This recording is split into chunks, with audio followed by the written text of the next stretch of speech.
All right. Sorry, guys. It took me an extra second to get everything going here. Oh, I'm like out of breath for running across the house multiple times here. Welcome in, welcome in. Looks like Baltimore starting the game here with the ball. 2nd and 9. Ball on the 35-yard line of Denver. So Baltimore has crossed half field. Handoff to Derrick Henry, left side. A little bit of off tackle running here, and going to be a gain of what looks like to be 5 yards to start this game. Oh, God, and I was trying to pull up the NFL inactive report for this week so I can make sure I can get everything correct here. Davis, Ali, Jackson, Isaac, Urban, Ojabo. My God, dude. No Chris Abram Drain. No Frank Crum. Good to know Frank Crum's on that team, too. Two good players there. Denver's showing some pressure here. And, of course, we talked about on our stream, and they backed out here. Only 3 coming, and they get in there, though, and with 3 or 4 people, Lamar takes the sack, and that's going to take them out of field goal range. That's a costly mistake here for the Baltimore Ravens. And let me get the gameplay correctly set up for everyone as well. And like they're saying, only rushing 3 with a QB spy here, and they're going to get home with it, which is devastating to see because Baltimore's unable to get there with their front 4. And let's watch here. Franklin Myers on Rosengarten. He just, and I feel like Daniel Falele could have kicked over there and helped Rosengarten a little bit, but I don't know. We talked about a little bit, though, on our coverage of the Thursday night game, Houston versus New York, that Denver is one of the highest blitzing teams in the NFL, and there's some great special teams play. Tylan Wallace is going to down that ball at the 1. So 99-yard field here for Bo Nix and the Denver offense with 12-12 left in the first quarter. So, of course, the Ravens, oh, my God, no Ojabo, no Ali, no Eddie Jackson, no Adisa Isaac, no Brent Urban. Was that Travis Jones as well out? Who's that first name I wrote down? Oh, Jalen Armour Davis. So, no Jalen Armour, Nate Wiggins, and Marlon Humphrey are healthy. Very interesting to see Eddie Jackson and David Ojabo on that list. I don't think it's injuries. I think they're just unhappy with them. Brent Urban, of course, not to here today as well for the Ravens. That's probably injury related. And Jalen Armour Davis working his way back from IR. As for the Denver Broncos, no PJ Locke, that's their safety. Damari Mathis, a cornerback. Chris Abrams-Drain, of course, the rookie out of Missouri. Frank Crum, that's an offensive tackle rookie out of, if I remember correct, Wisconsin. Tight end Greg Dolick, and of course, outside linebacker Dondre Tillman, not in there today for the Denver Broncos. So both teams dealing with a little bit of injuries here, but I feel like nothing too major. The big thing is that the Ravens might have a couple healthy scratches. And good morning, David McNiner, Jason. We got Captain in here, Azo. What up, gentlemen? I hope y'all are. I know over there on the West Coast, man, what is it? 12, 11. It's 10 in the morning. Dude, I'm mind blown, man. But I ain't gonna lie, 11 in the morning, I was at Publix getting popcorn, chicken, and soda because it's 1 in the afternoon and we've already got the Crown and Coke, gentlemen. It's an early day. But I didn't have any mixer for my Crown, so I had to go out and get some soda, some popcorn, chicken. I got my girlfriend some pumpkin spice chocolate-covered pretzels that she likes so much. And then I stopped at Moe's and got some chips and queso as well for the game. So, Captain says, jumping in to say, what up, my dude? Gonna leave this up while I clean my fish tanks. Oh, that's dope, man. What kind of fish you got? Are they saltwater or freshwater? I've always kind of wanted like a bigger fish tank, but it actually, to properly take care of your fish, I know it's like actually a lot of work. Good bit of money to make sure they have like the proper size. At least it's not like reptilians. A lot of people put reptiles in way too small of But all right, here we go. Javonte Williams and the Denver offense getting started here today. Again, on the 1-yard line, 12-12 left in the first quarter here. Let's see if the Ravens bring some pressure. Goal line packages from both teams kind of in a sense. And, ooh, a little handsy on the outside. Marlon Humphrey with number 84.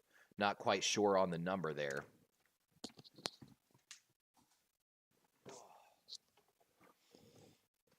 Good to see Travis Jones back in there. Of course, the Ravens have been dealing with some injuries with along that defensive line. Of course, Michael Pierce, the nose tackle, headed to IR. Travis Jones, limited snaps the past few weeks. And Travis Jones really has been the breakout star for this defense this year. Shotgun formation here, strong left. Nick's looking right. He's staring it down and just going to be a little, I think, tight end pass on the out flat route there on the right side.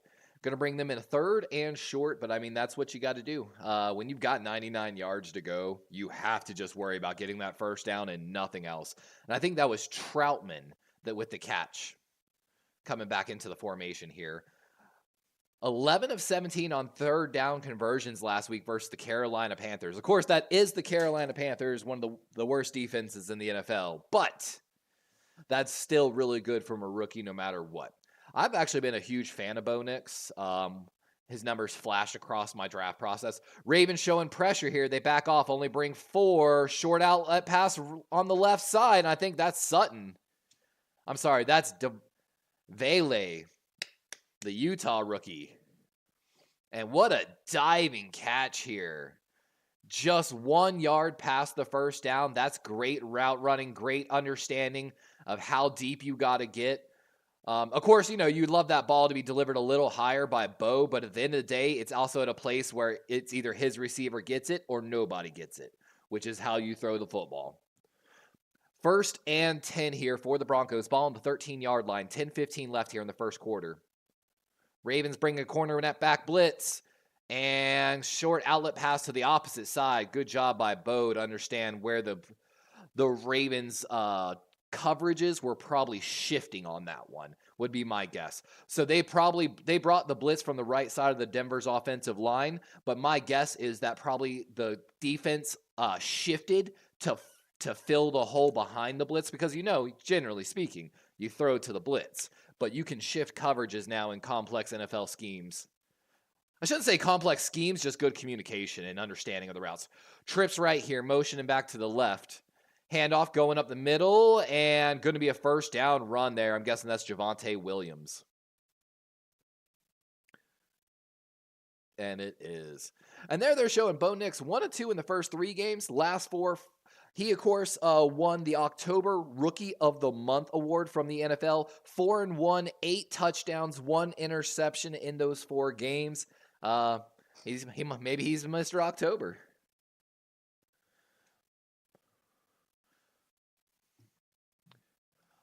Ball on the 25 for the fresh set of downs here.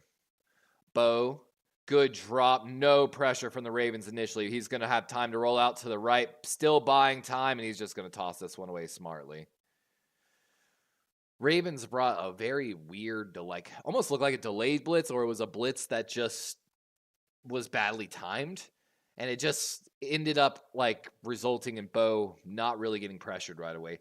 I already have a Malik Harrison spotting on the outside edge. I think he was actually blitzing on that. What up, my boy ES? How you doing today? And we've got a late flag. What's this flag? We've got Adrian Hill, 6 seasons as a referee, calling this game today.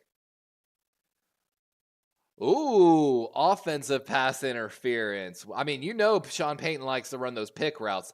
That's on Troy Franklin, the rookie out of Oregon. The speedster. Let's see this here.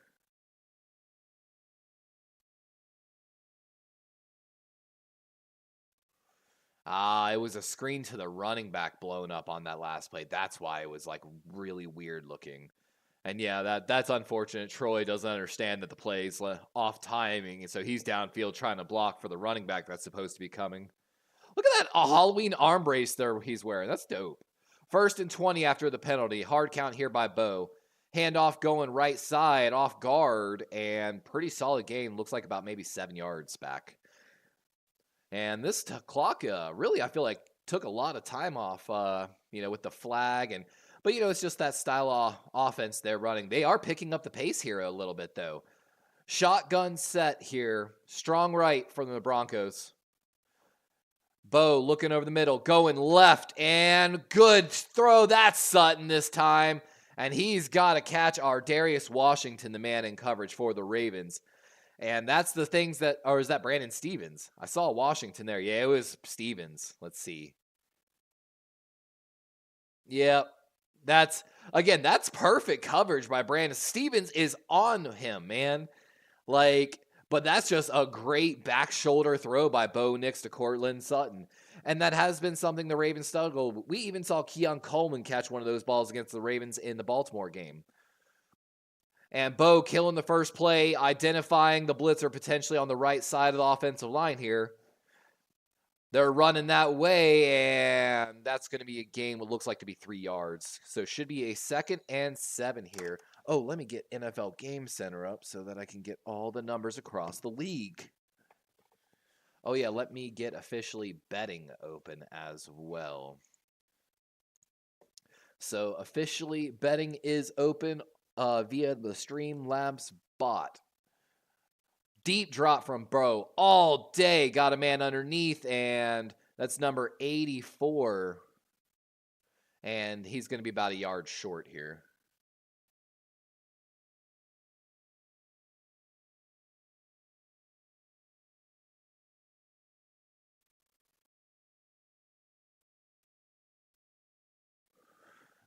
And up the middle, I think he got it.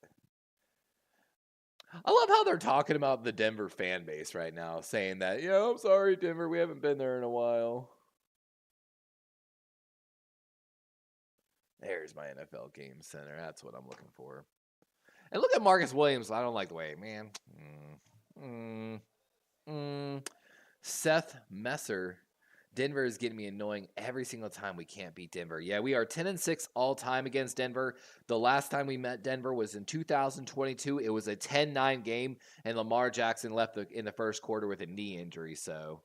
And they did not get there, so this is going to be a 4th and 1. Denver has converted 16 straight 4th and 1 attempts, the longest active streak in the NFL. Let's see if they continue here today, and the chain gang's coming out here to measure, and it looks very short.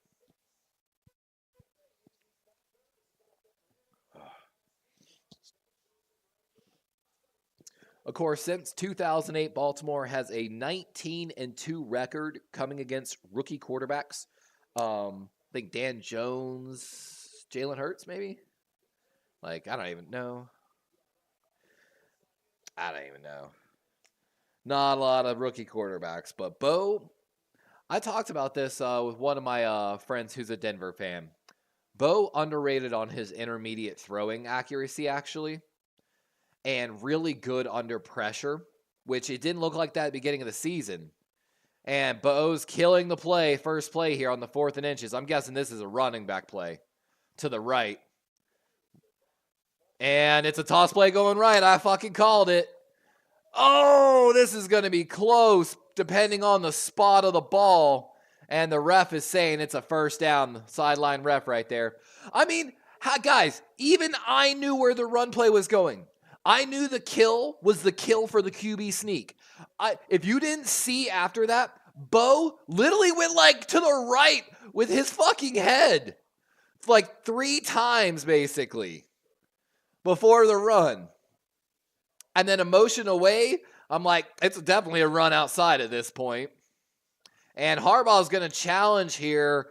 It might be a good challenge. And with 5:47, we're going to in store for a long delay of this game now.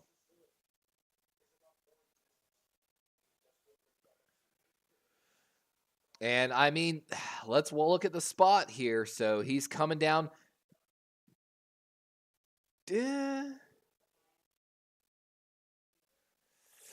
I mean, does it have to get completely past the line?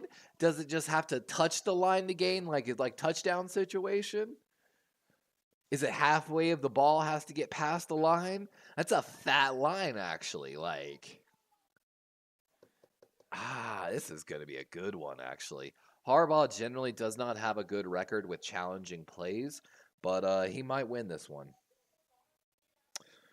Another name to keep an eye on, by the way, on the Denver Broncos side of the ball, Bonito, their edge rusher, coming into this game, 6 sacks. We already saw Baltimore have a little bit of struggle early, and even on a 3-man pressure, Lamar got sacked. You just cannot have that happening. It's just absolutely kind of inexcusable in a sense. Coming into this game, though, Baltimore's offense ranked first, passing, second, pass block, 6th, and then in receiving, running, and run blocking. No, I'm sorry, run blocking, 11th. Receiving and running first, according to PFF. Defensively, 9th. Run defense, 2nd. Tackling, 1st. Pass rush, 10th. But, of course, the bigger issues, coverage, 20th, and special teams, 28th. But we talked about it here. The coverage problem is a very interesting one. Injuries last week certainly didn't help, but that's not, the real problem. Miscommunications happening? Oh, yeah, that's a serious problem. As Kirk, the former Green Bay quarterback, pointed out, the Ravens trying to disguise coverages and just putting themselves in losing situations before the ball is even snapped is one of the glaring issues. Lack of adjustments? I'll listen to that argument. But the corners not playing well? Nah, them corners been playing dang good. Nate, Marlowe, and Brandon. Like we saw, that catch on Brandon Stevens earlier, man, what are you really supposed to do about that? And that technique, that coverage, give me one moment, I'll be right. Oh, hold on. They made the announcement. He is short. Ravens will get the ball on turnover on downs. Wow.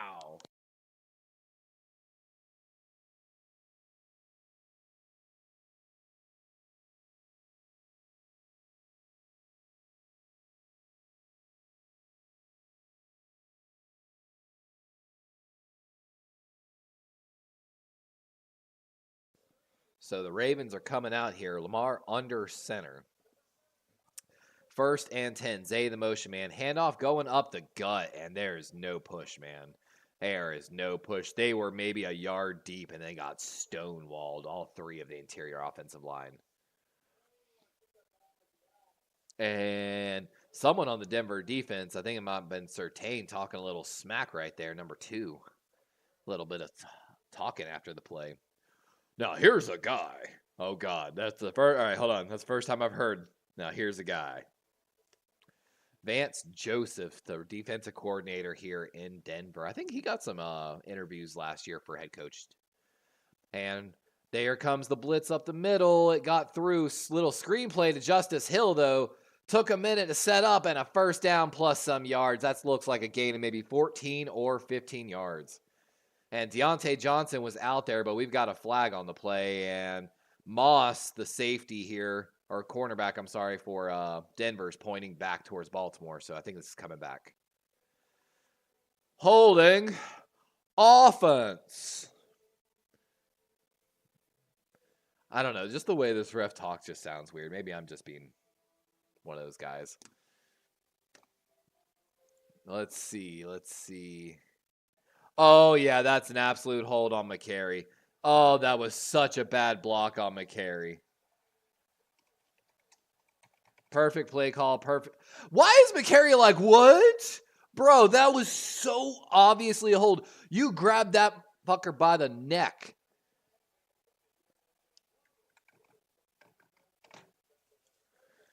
And Lamar all day going deep down the left sideline, wide open. Aguilar makes a man miss. He's still going, and he's tackled at the 30-yard line as the Ravens move into scoring position here on Denver's side of the field.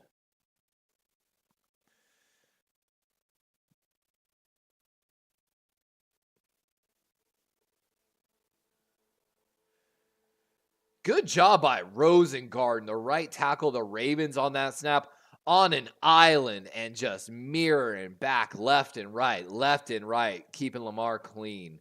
That was beautiful. Denver showing a blitz. They bring it, and it's Ravens runs going nowhere. And I've kind of talked about it the past 2 weeks. This might be an uncomfortable topic. I feel like teams have kind of figured out the Ravens running attack in a sense, at least for the running backs. Oh, Kirk Cousins to Drake London on a back shoulder fade, by the way. Atlanta now up 7-3 on Dallas. That was beautiful. Da-na-na, da-na-na. I want to watch that again, honestly. Are they about to show it here on Game Center? I'm seeing the Cowboys game. I want to see it, but I can't miss the Ravens game. 2nd and 9. Justice Hill motioning out of the backfield, so empty set here. And Lamar got a man on the left sideline. That's Bateman for a first down. Just everyone kind of either flats, curls, it looks like here, just trying to find holes in a zone coverage potentially. Let's watch here. So Lamar looking left here. And like they're saying, he moves the corner with his eyes. Oh, that's so beautiful, Lamar. Hold on, I got to make a game note of that.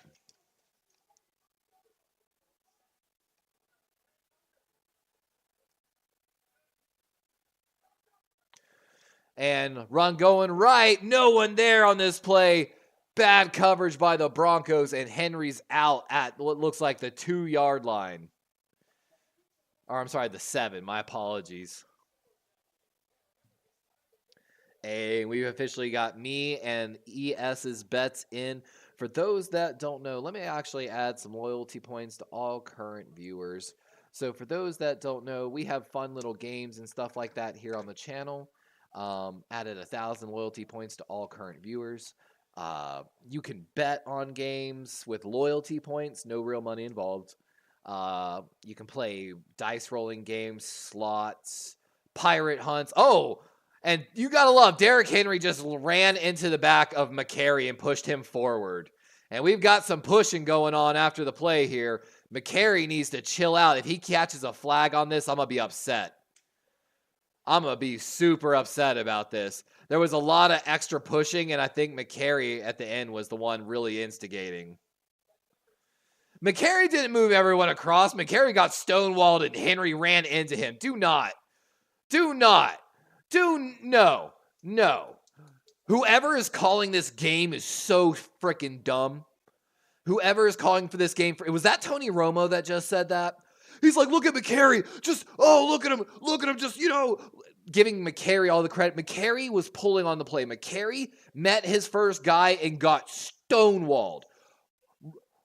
I think Derrick Henry got tired of that and literally just ran into McCary's back so hard that it forced McCary forward and kind of got the defender Bronco player off his feet a little bit. So then McCary stumbled forward off the momentum. That was all on Derrick Henry. Do not give McCary that credit right there. He got stonewalled. And Henry said, I'm going to take both of you into the end zone, essentially. Henry hit the back of McCary, pushed them both forward, and after Henry bounced backwards off of them, continued running forward into the end zone. All the credits. And again, if he hadn't run into McCary and forced him forward, I think those other 2 Denver Bronco players would have got there in time to stop Henry. Well, at least it would have been a lot closer, I should say. And we would not have been saying anything about McCary. And that just drives me nuts, man. Already on this broadcast, we knew the play direction and call on the 4th down play before it happened. We called it. It was simple as that. And then Tony Romo's bad broadcasting. I used to love Tony Romo in the booth, man. I loved listening to his game knowledge and him literally predict the plays. I enjoyed when he did that, to be honest with you. I know some people said they didn't like it, that he was basically predicting the play call before it happened, and people felt like it was real. I used to read in the comment sections, and I was upset about that. I definitely didn't agree with that take. But, I've heard some super sus things come out of Tony Romo's mouth over these CBS games. And I understand he's trying to, space fill, create content. It's literally the same problem I'm having to try to overcome every game. That's the job. But it just gets to me a while because, one of us is paid a multi-million-dollar NFL contract, has access to NFL media game capsules. For those that don't know, I'm a little upset about this. I am salty. Let it be noted. I am salty about this. So last year, you can go back to my group chat on Twitter. I found through NFL media things called like NFL broadcaster capsules and stuff like that. And what these were like these like 11 to 12 page packets for every game every week that were supposedly sent to the different broadcaster booths and just people in the media business that are actually affiliated with teams, because that's now what you have to be to get access to these. They changed the rules. That's why I'm salty. But I sent this to my friends. I was like, hey guys, for y'all that are y'all like covering the games, doing stuff, these are great. They bring all time stats, records that are trying, like so many different good things. These are what they use to study for the week, for the actual broadcasting. And I went to go get my stuff this year to do that for my broadcasts. And come to find out, NFL Media and Communications changed their policies. The general public and people like me no longer have access to those resources and materials. And you have to apply for like membership to NFL Media Communications, or like have an account and basically prove that you are actually affiliated with the team professionally. So unless you're actually employed by the team, you can't get it anymore. And I think that was super dirty by the NFL. And just a disservice to people like us and me, Perna, Grossi, all the people that do this stuff. 1st and 10, handoff going up the right guard, I should say, technically. And good blocking here, as I feel like the Ravens are continuing to struggle with run stopping on the interior. But I mean, it makes sense with the injuries. And we got an update here. Raiders are up 7-0 on the Bengals, but Joe Burrow finds a man in the back of the end zone, and that's Chase Brown. Hey, that's Chase Brown. Let's go. Oh, Kyle Hamilton blows up a screenplay going to a wide receiver coming on a blitz on the right side, and that was a good call. 3rd and 7. And that's what you like to see, a 6'4" safety shutting down the screen. We've got some good games across the NFL, it looks like.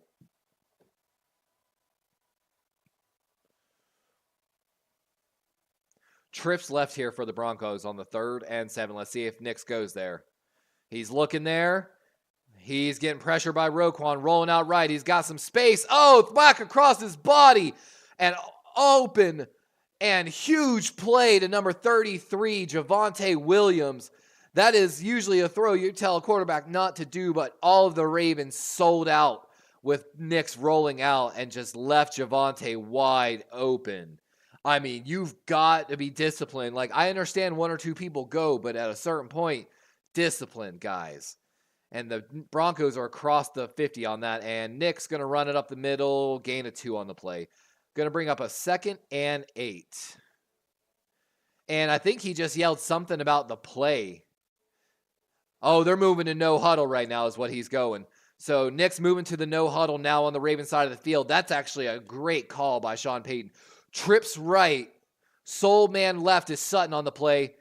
Handoff going up the middle. Good cut by Javonte Williams, but only a gain of 1. And we've got 35 seconds left here in the first quarter. Baltimore trying to hang on to this 7-0 lead. And the Broncos now in another critical 3rd down situation. And, Sean Payton not covering his mouth. Sean Payton not covering mouth on plays or play sheet. There's good cameras. You could probably steal Sean Payton's plays. I'm not going to lie to you. Shotgun set. Nick's rolling out right. That's a good play to move the pocket. Got his halfback, and he steps out of bounds early. That's an unfortunate play for him. And that's McLaughlin. Is that the undrafted rookie that actually showed up pretty well in camp? Oh, let's see. And again, for everyone that's playing fantasy football, I hope your fantasy football is doing well. Hey, let's go. I put Darnell Mooney in for because T. Higgins was hurt this week, and Darnell Mooney's got me a big play right now. I have unread messages from 2 people on Instagram. Dude, I never use Instagram. Yeah, I bet that sheriff is in hot water for saying that. Sorry, just random thing come across my timeline. Some crazy sheriff deputy in Ohio is like, yeah, if you vote for the other party, I'm not coming to help you.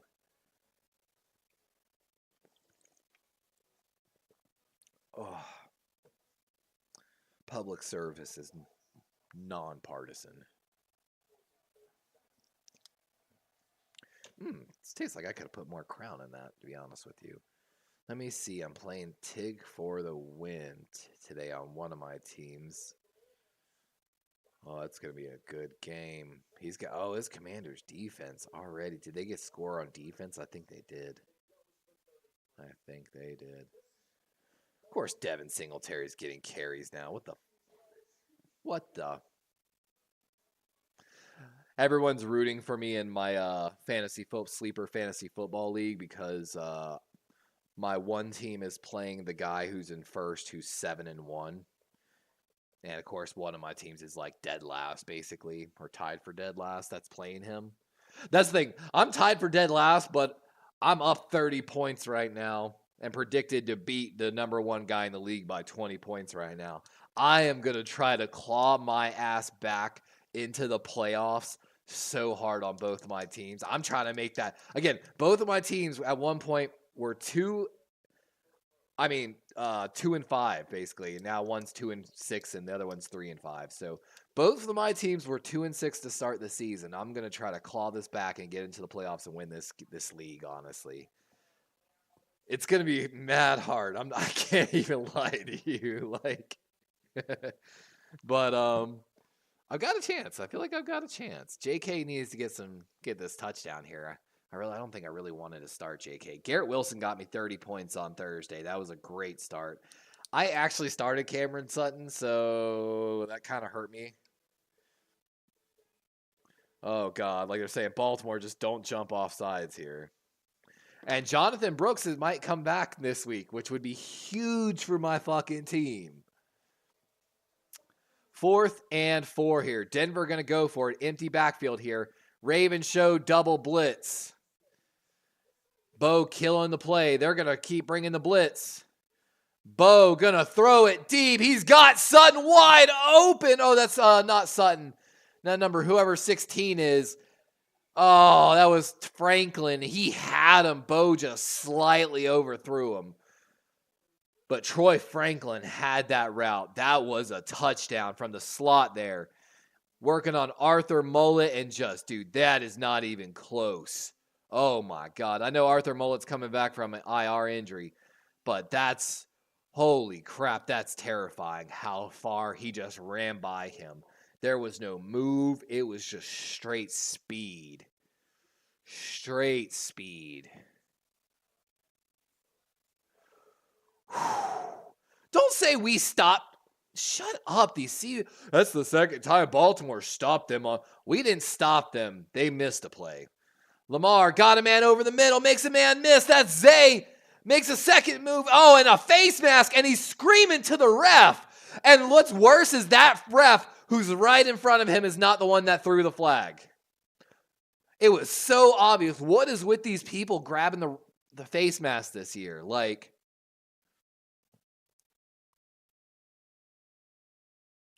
It's just like they didn't, every time someone grabs Zay by the face, we don't want to call it. But watch this. Literally got him on the nose, hooks it, spins him around, still got it. Zay is halfway to the ground and he still got him by the face mask and the ref still hadn't thrown the flag.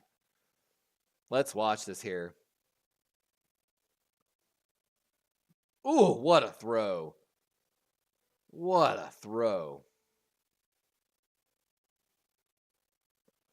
God, that's crazy. The ref staring at face mask. Didn't call it. And now we have an official timeout killing all of the Ravens' momentum to make sure we get the official spot. God, this is starting to sound like a familiar script we've seen before in Baltimore. 1st and 10. Again, we're in the second quarter, so my apologies. Let me fix that. And a little play action here. Lamar, good pocket. Oh, got a man in his face, though. He's buying time, and he's just going to toss this one away smartly.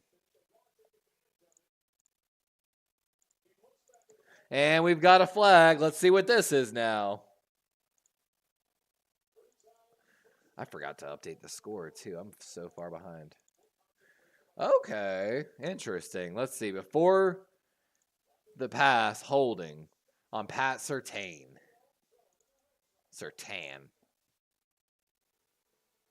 I'd like to see I was about to say, I want to see this penalty. And that's a soft call. That's a soft call, bro. That was soft. I mean, don't get me wrong. I saw what the ref saw, but did it slow him down or impede him? Marlowe does that all the time. That's one of those ones, I'm going to be honest. I'm on Denver's side on that call. I didn't like that defensive holding call. I really didn't. Just not like the sequence of how the flags are going, how they're being thrown, who's throwing them. Like, case in point, that sideline judge should not have been the one to or should have been the one to throw it, but instead it was the end zone, super, I don't know technically his position called. 2nd and 6 here for the Baltimore Ravens. Ball on the 16-yard line. 13:40 left here in the second quarter. Andrews making sure to get up, or is that Kolar, up on the line of scrimmage. Ricard motioning here. Oh, no, this is a blown-up play. Quarterback keeper, and Lamar's going to get tackled by his throwing arm. And that's Bonito, who we just mentioned a moment ago, has 6 sacks on the season, is going to get a tackle for a loss there. And this is supposed to be an option play. Derrick Henry goes the wrong way on the play. Oh, no. And yeah, you moved the tight end and you motioned the fullback. I've seen so many hits on Lamar, Jim. That was not a hit. He got dragged down by his arm. That's not a hit, Tony. This is I've never been so upset at Tony Romo. 3rd and 15. Lamar got a man over the middle. That's Bateman. And he's going to gain about maybe 9 to 10 yards here. So I expect the field goal unit to come out here for Baltimore. Hopefully we'll get a Tucker field goal.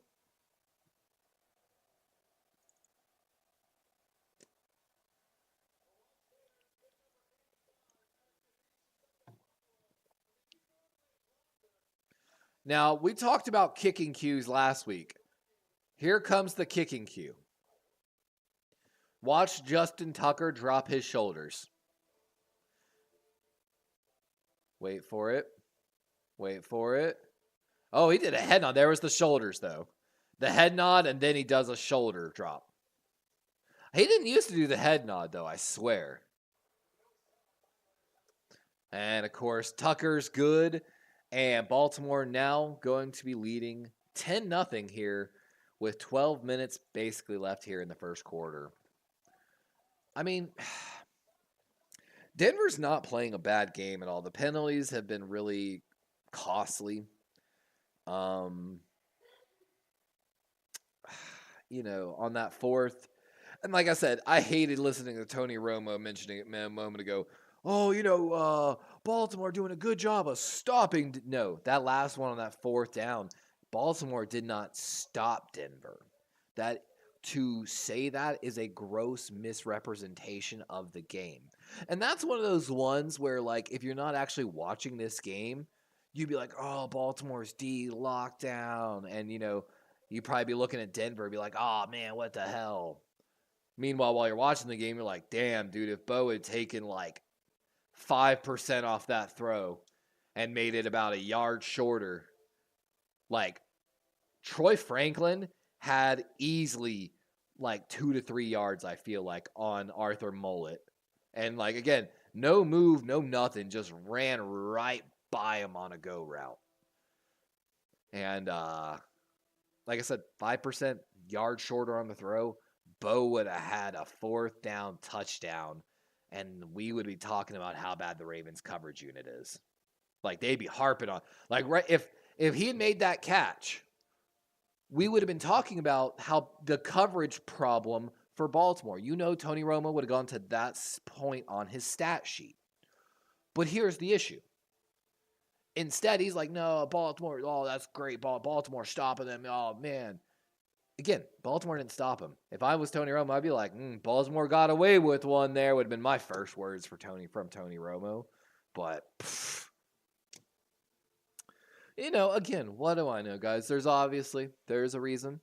I'm sitting here in a cheap computer chair on a 10-gen old PC that's going to die any day and end all my streams. And Tony Romo's getting paid multi-million-dollar contracts by CBS. It's very simple. And that's why I tell everyone, I give my opinion. I try to make my opinion as educated as I can be. And I try to remain open to the opinions of others, especially in the face of facts being presented. I will always listen to a good argument with facts. But at the end of the day, I'm lower than an armchair quarterback. You know what I'm saying? There's a reason I only have like 600 subscribers. There's a reason I'm not getting paid professionally to do this. There's a reason I'm not playing in the league, it's as simple as that. I ain't gonna lie though, man. Watching Kyle Van Noy have that resurgent season next year literally inspired me to get back in the gym. Because for those that don't know, that might be new to the channel, I am almost the exact same size as Kyle Van Noy and Isaiah Likely. I believe both of them are about 6'4", 240, 250. I measure in at like 6'3", and right now I'm about 230. Could easily be up to 240 if I was eating properly. I always had the goal of 250 because that's what a traditional tight end and linebacker was supposed to weigh. But I'm not gonna lie, I got to run some football drills the other day because it was Friday night and the gym was no one was there, and because I only run my football drills in the gym when no one's there because it's weird.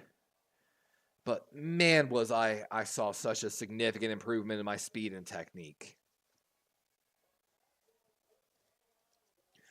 And now they're talking about something I was talking about with the guy at Moe's. So there's a young kid that works at the Moe's near me. He always has his Raven hat on Sunday. He always tries to get the Ravens game on the TV while he's at work. He's a great kid. I tip that kid every single time I go. And I love talking to him. And me and him were just talking about this. Dean Pease has been brought in to assist Zach Orr. Zach Orr still calling the play, but apparently getting help from Dean Pease, which I don't understand because there's a reason we fired Dean Pease. Now don't get me wrong. Like I told the kid, now Dean Pease is known for the bend don't break defense. That was always his thing. But there's a reason Dean Pease is no longer our defensive coordinator. So I understand Harbaugh bringing him back, but I really, really, really don't actually like it at the end of the day. I really don't. And I feel like our defense has gotten worse since week 6. Am I wrong? Bo got all the time in the world again and got Troy Franklin at the 40-yard line.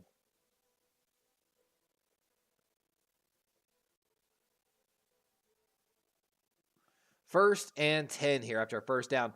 And this is little power eye, play action. They fake the off tackle left. Roquan bites super hard for it.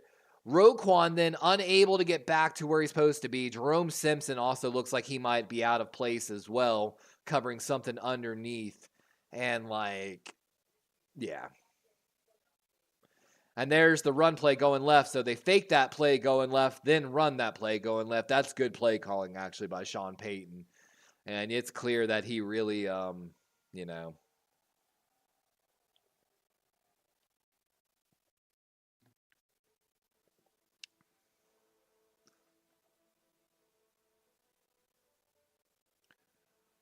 9 minutes, 30 seconds left in this game. Denver leading the yard total 142-93 so far. But Baltimore, the one with points, just, maybe Sean Payton should have kicked some field goals. 2nd and 6. 19, the man in motion here. Toss play going that direction. A lot of purple jerseys there. And nowhere on the play. Maybe a gain of 1. 3rd, and that's, I'm going to guess, be 5 after that.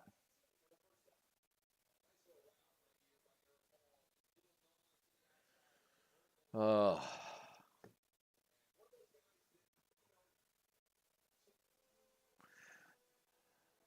2 of 4 on 3rd down today. This one from 5 yards. Bo gonna pump. Oh, he's gonna run it.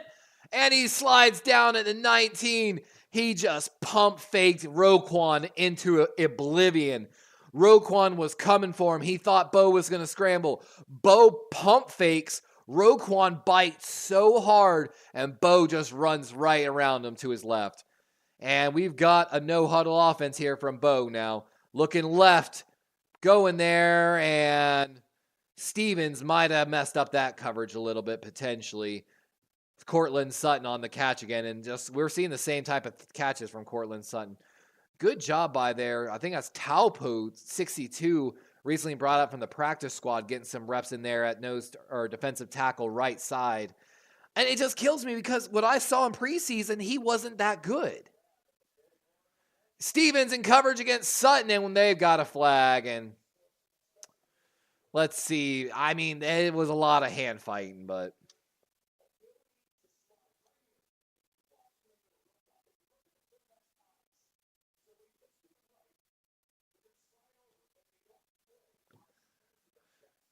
and let's see here.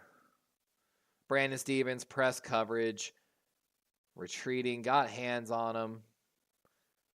Yeah. He makes contact just a second too early. You can't. He got outside the shoulder. Like, it's clear that he impeded the catch. And I mean, that's rough. I get that's hard to cover it. That's hard to cover in the NFL, especially against a guy like Cortland Sutton. I'm not mad at Brandon Stevens for that. Not in the slightest. 1st and goal. And fullback run. I love fullback runs, but it's not going anywhere. No gain. 2nd and goal with 7. You got to love that hard count by Bo Nix, too. Hot 1, hot 2, hot. I like that hard count, honestly.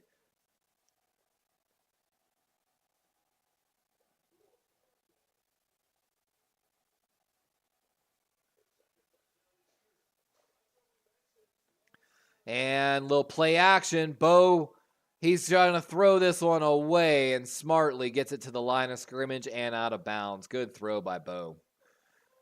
I like the play call, honestly. You take that play action. If there's nothing there, you can either scramble or throw it away. Great job by Tavius Robinson working through a cut block.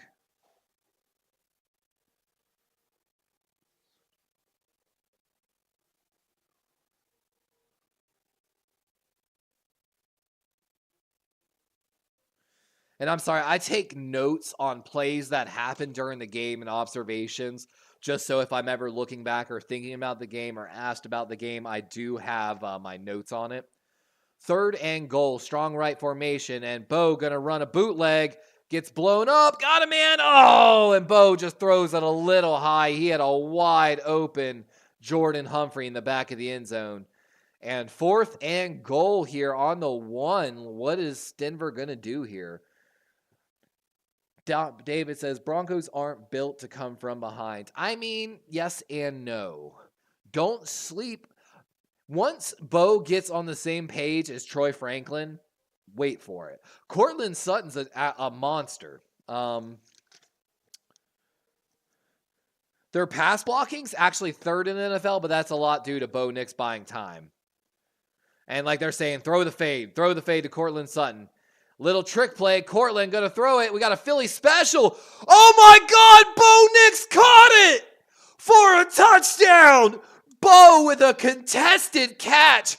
Back shoulder fade type of throw. What? And I got Cortland Sutton on for fantasy and he just threw a touchdown. Let's go. Let's go. And what a catch. Marcus Williams in coverage on Bo Nix. And look at that. Look at that. Look at that. Would you just look at that? Just look at it. God, 70-yard drive for a touchdown, capped by Cortland Sutton, passing to Bo Nix for a touchdown, Philly special style. But Bo Nix making the got to be the best catch like we've ever seen with that play by far. Like that has got to be like.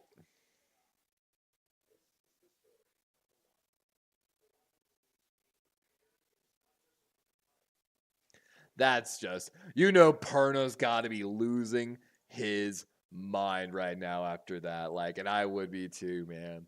That's why we watch football. That's the moments right there. It's got to be like.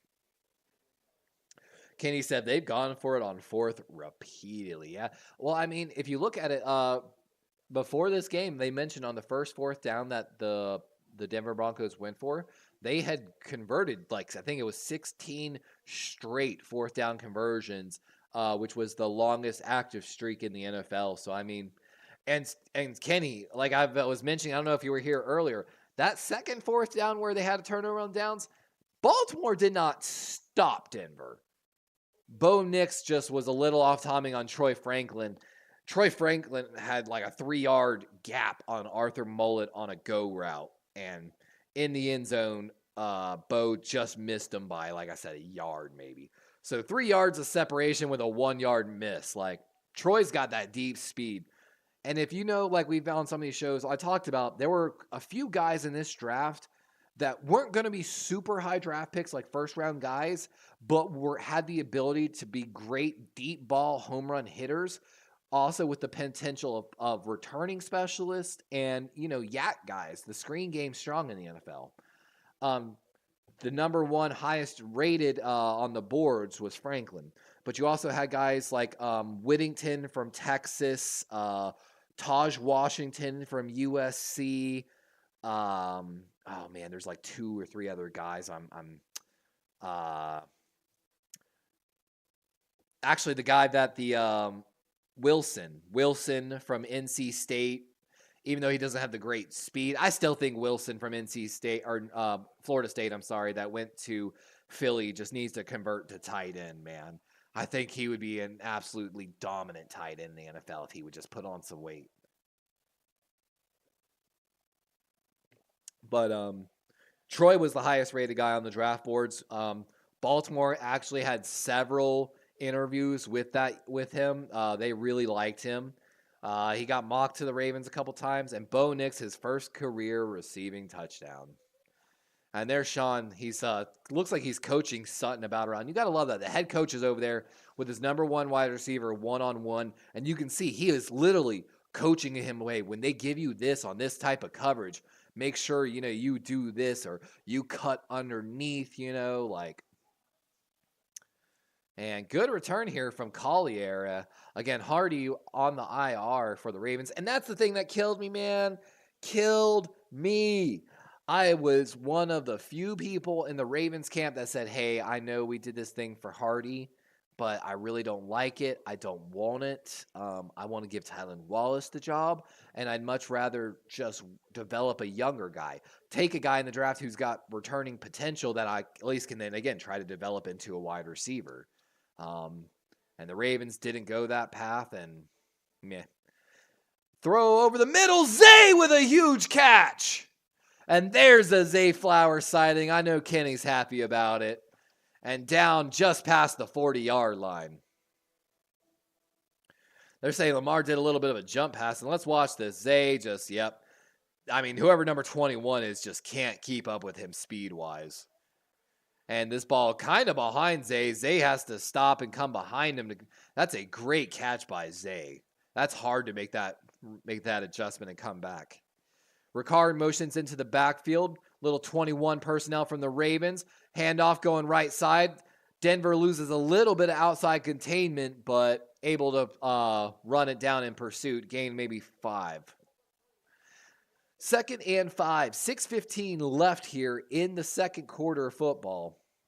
Let's see. Do we have any updates across the NFL yet? Oh, Atlanta's up 13-3 on Dallas as Dallas's abysmal season continues, it looks like.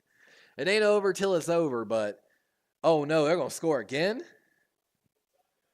They're up 14-3, my apologies. So I wonder who got that touchdown. Please be Darnell Mooney. Please be Darnell Mooney. That is not Darnell Mooney. I think that's Bijan. That's Bijan. 2nd and 5. Handoff to Henry. This time going left. And, Henry trying to push his blockers forward. Trips over it. And Henry looking at McCary. And again, Henry clearly upset with McCary. And let's watch here. McCary pulling with Linderbaum. And McCary just like stumbles trying to block a cornerback. And like they're saying, like McCary trips, falls, like misses blocking a cornerback, like, and then basically makes Derrick Henry trip. Like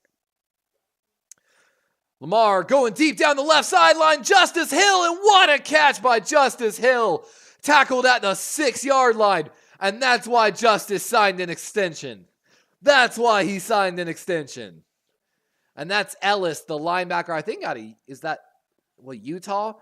And, yep, you've got a linebacker matched up on Justice Hill on a wheel route. Perfectly placed ball by Lamar Jackson. And Ellis giving his everything to get out there. Good job trying to make a play, honestly, by Ellis. I think that's the rookie out of Utah or Utah State. Toss play going left here. Henry, and, big hit on the play. It's delivered to Henry by 93, the defensive lineman of Denver. 4:25 left here in the second. Baltimore in the red zone looking to score here. Strength versus strength. Big plays allowed. Baltimore the most. Denver the fourth fewest. Denver man. Zay lined up right, motioning to the left here. Likely Bateman and left on the left side. Lamar's looking there. And, and incomplete. Lamar kind of pulls it back and then whips this ball out to Zay, who's just sitting on like a little, screen. And, that's just a hard one. Zay's smiling and laughing. Lamar, I think that's his first incompletion of the day. 8 of 9 so far, so can't be too mad. Score updates. Miami up 10-3 over Buffalo. Atlanta up 14-3 over Dallas. Cincinnati holding on to a narrow lead against the Oakland Raiders, 10-7. Harbaugh's Chargers up 7-3 on the Cleveland Browns. Carolina's got an early lead over New Orleans. And Washington 14-7 over the New York Giants. Lamar, good pocket, buying time. And all day, got him, man. It's Zay in the back of the end zone on the right side. And yeah, if Lamar has that much time, he's going to find him, man. It's as simple as that. And barring the PAT, Baltimore will now take that 10-point lead back. And Zay is roasting whoever 20, I think it's 29.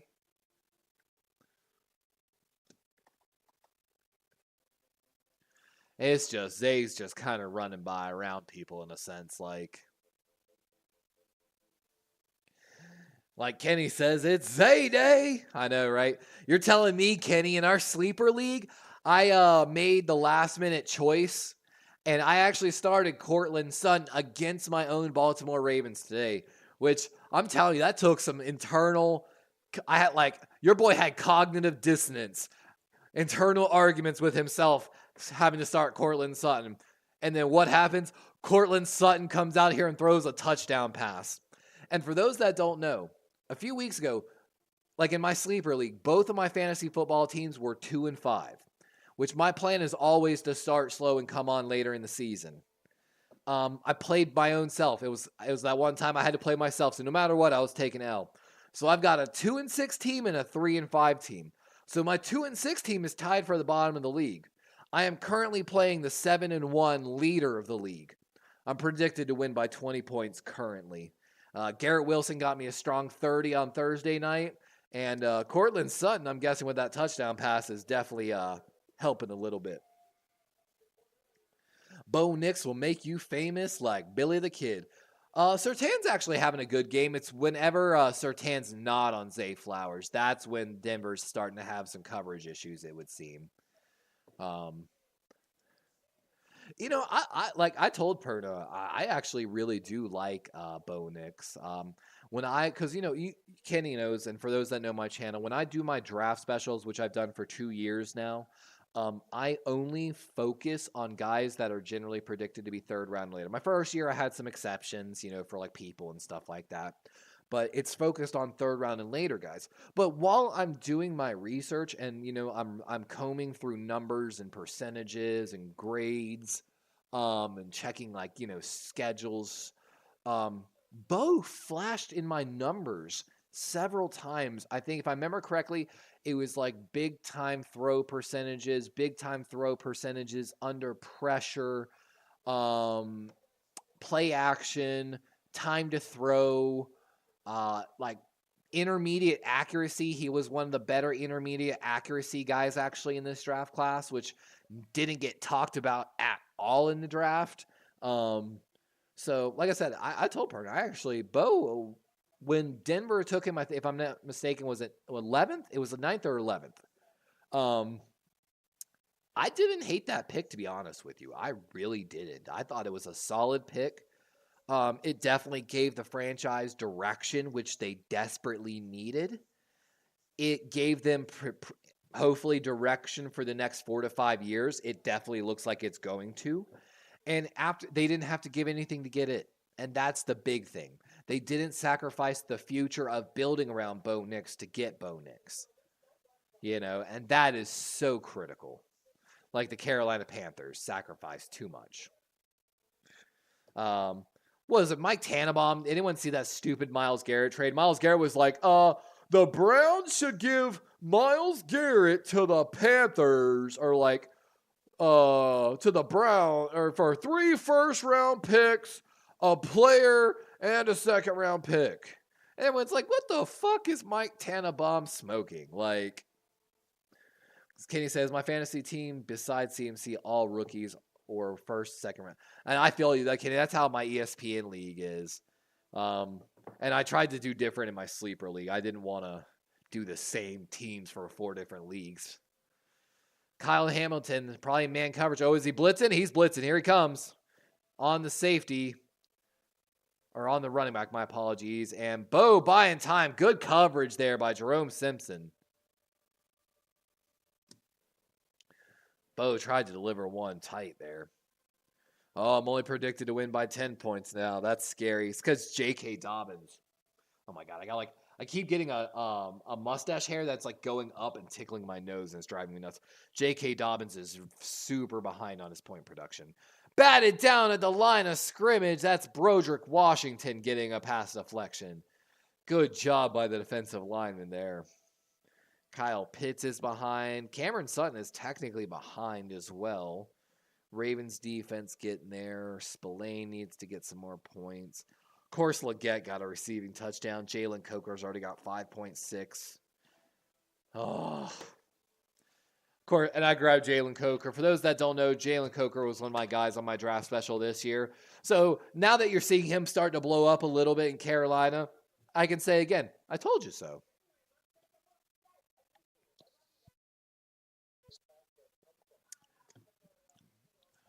I need to tweet at Brian Baldinger and be like, hey, I know I messed with you with Tyrone Tracy Jr., but also Jalen Coker was one of my draft special guys as well.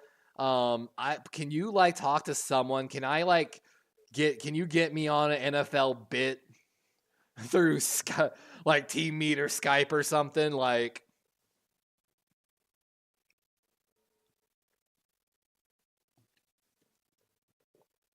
Handoff going right side and not much, maybe 2 yards on the play. Going to bring up a 2nd 8, 2:55 as Denver's probably going to have to start thinking about picking up the pace of the offense here a little bit.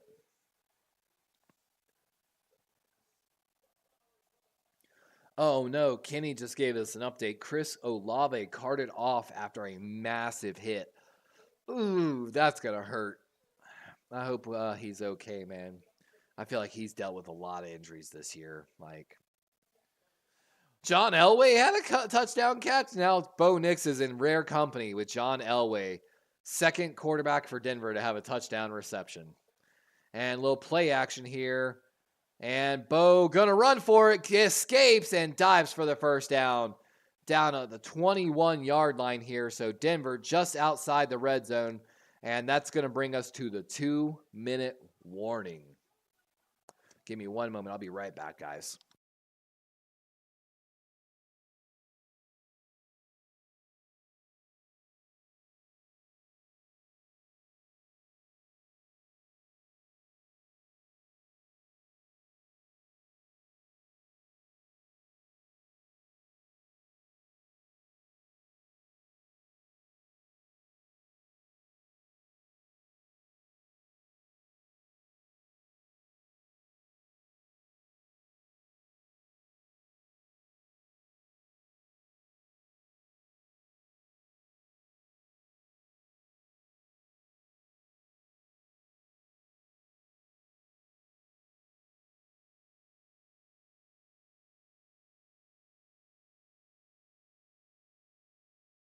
My apologies. Oh, another concussion. Man, that's rough.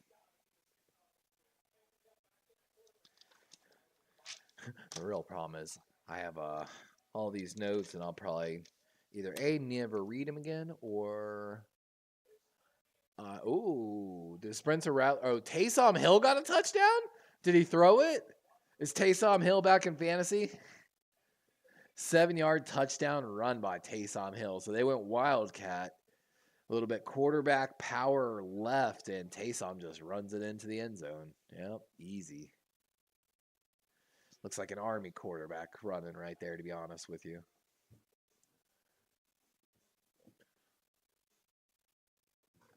Taysom Hill cannot be stopped. Whoever is running the Saints Twitter account definitely needs to step up their game a little bit. That's the best you can say after that touchdown. And definitely Taysom Hill can be stopped. He's been stopped a lot this season. Kenny, this morning, people lost patience with Devin Singletary and Zamir White, and they probably are playing more today than... Yeah, you know what's really funny is in our fantasy football league, someone dropped Austin Eckler like a week or two ago. I was like, well, shit. My defense just finished their bye week. I don't need a backup defense anymore. So I was like working through, and I'm like, you know what? I'm gonna pick him up. So of course this week Brian Robinson Jr. is hurt. Austin Eckler's starting. And then of course someone did the same thing with Devin Singletary. Someone got tired of him, dropped him. I was like, well, that's not a sure thing that Tyrone Tracy's not going to get hurt. You should always carry, like, in a deep 14-man league, you don't let running back depth unless it's a third stringer hit the free agent market. Like, and of course I grabbed Devin Singletary, so I'm just depriving everyone in my league of running backs. I've even got Jordan Mims, which some of y'all probably don't even know who that is. For those that don't know, Williams, the backup running back, is hurt in New Orleans. Keandre Miller, their third string running back, went to IR. So now Jordan Mims is the second string running back for the New Orleans Saints. When I picked him up, I think he was rostered on 0% of teams, started on 0% of teams, and he'll probably be one of the most trending players after this week, mark my words. 2nd and 7. Handoff going up the middle, and good run by the Broncos. First down and some. Gotta love they're not willing to abandon the running game, even though it's a 2-minute drill.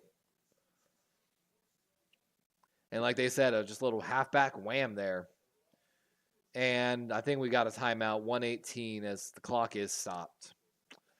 Oh, the pace of the game just seems like it's going so slow now. What it really is the time change, and I'm so tired. Hey, Darnell Mooney. Hey, Austin Eckler. Let's go. My fantasy football teams are starting to look real nice right now. Real nice, like.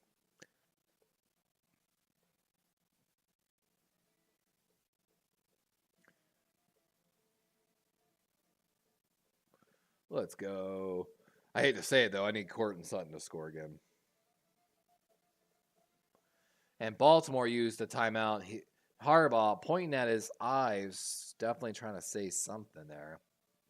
And Lamar, look at Derrick Henry. Derrick Henry's got his head down. That is not good body language from Derrick Henry right now, to be honest with you. Like, that's very interesting. Bo looks right, looks left, goes to the halfback, and good blocking and out of bounds on the left sideline. That's Jalen McLaughlin.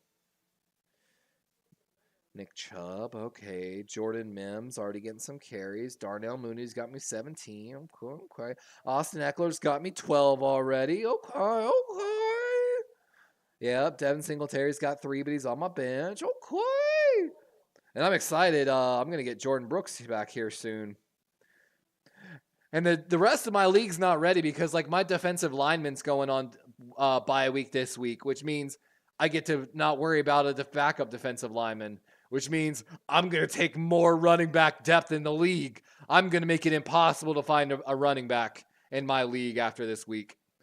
Mark my words on that, too. I'm going to take so many depth and injury guesses.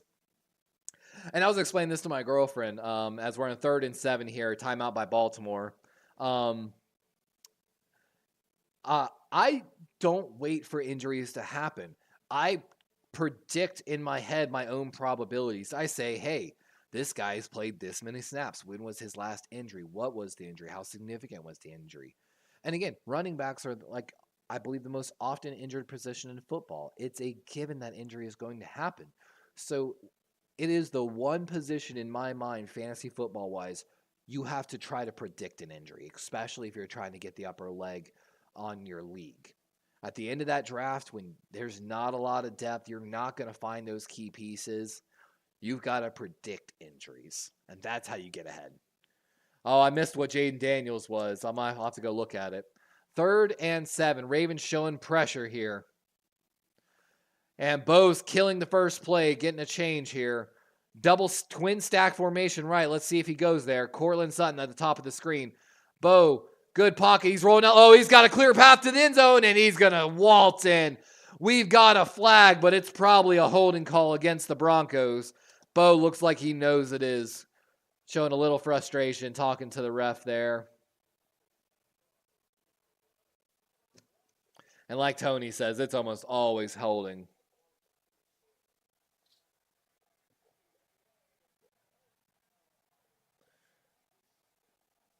A crotch party up in here.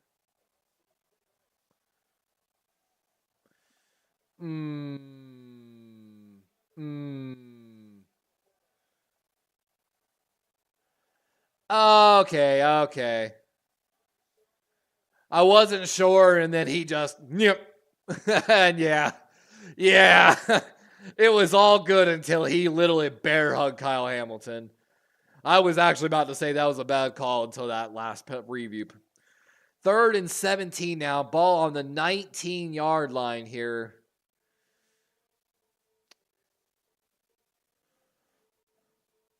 Bo looking down the middle, going down the left sideline, and we've got multiple flags on the play here, though. And we've got a pre-snap penalty against Denver, apparently. Illegal formation. Offense. Number 85. Penalty is declined. 4th down. And Denver's going to come out here for the field goal attempt. And he's having a conversation with Cruel right now. And I love the other wide receivers like, no, get off the field. Get off the field, guys. He just wants to talk to Cruel. Everyone else get off the field. That was funny. 37-yard field goal attempt here for Will Lutz. 7-18 on the season, long of 52. This should be a chip shot for him. Gives the head nod. Kick right down the middle. That was a chip shot. That looked easy. And with that, Denver is back into a 1-score game here. Baltimore has to be a little cautious here. 54 seconds is a lot of time. They did use their timeouts for the defensive side, which those defensive timeouts worked. I'm very proud of John Harbaugh for using those timeouts. It's something I was very critical of him at the beginning of the season. It didn't seem like they ever got the ability to. Maybe with Dean Pease coming in, they had a conversation about the importance of it sometimes. And as we saw there, the timeouts definitely allowed the Ravens to probably get on the correct page defensively, not allow Bo Nix and Sean Payton to take advantage of some of the miscommunication issues that have been plaguing the Ravens secondary this season. And it turned out well for us there. Keeping them out of the end zone was the absolute what we needed to do. So, good job, John Harbaugh, Ravens front office, Ravens coaching, all around. Nothing to critique there. You know, it's one of those ones, I don't know if I really have too many critiques of the Ravens, their offense. Well, actually, that's not true. There is still one thing I would critique about the Baltimore Ravens. Derby says there's no chance of a loss to the hapless Broncos. Sean Payton just getting lucky. So, I mean, Derby, don't say that, bro. Don't you put that on me, Derby. I'm not saying that. That's your words. Denver is not a bad team. Bo Nix is October's rookie of the month. 7 touchdowns to 1 interception. His ability to buy time has their pass blocking ranked 3rd in the NFL. The defense, not bad. They're the 2nd ranked coverage and 3rd ranked special teams. And again, I like what Denver's got on their starting 3. My starting 3 wide receivers for Denver is, of course, Cortland Sutton at the X. The Y slot, I love Deshaun Bailey, what I've seen out of him here and there. But, of course, there might be reasons why he's disappeared, and, of course, he's struggled with injuries.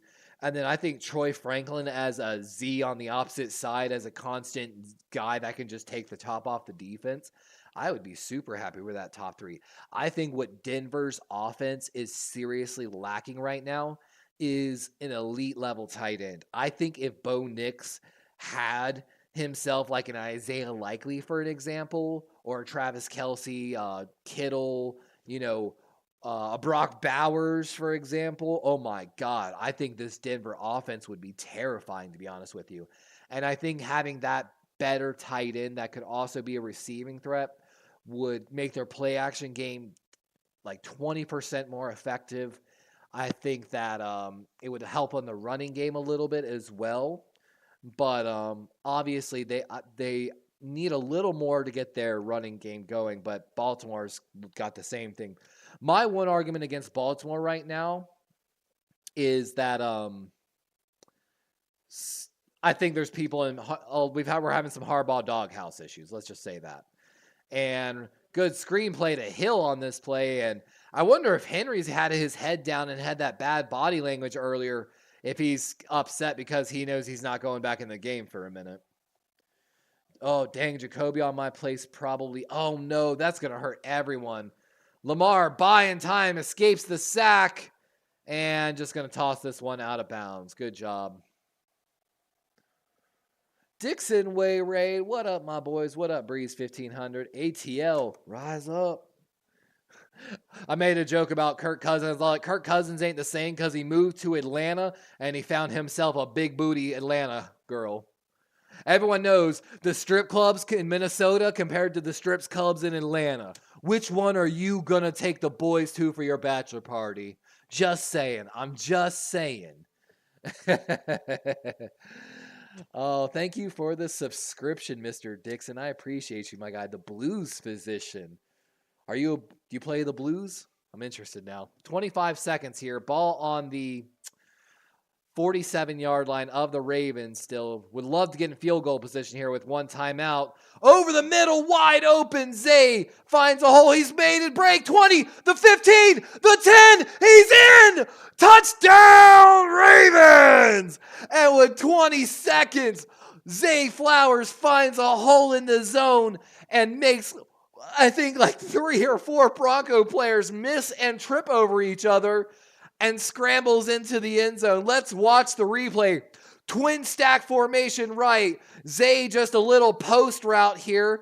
Makes the first man miss, and then Bateman delivers a good block, and Zay just in. 5 targets, 4 catches, 111 yards, and a touchdown on the Zay. As Kenny said, it is officially Zay Day. And with that, Baltimore going to take a commanding 2-score lead, 24-10, heading into halftime. That's what we love to see. Is that the Mile High Miracle 2.0?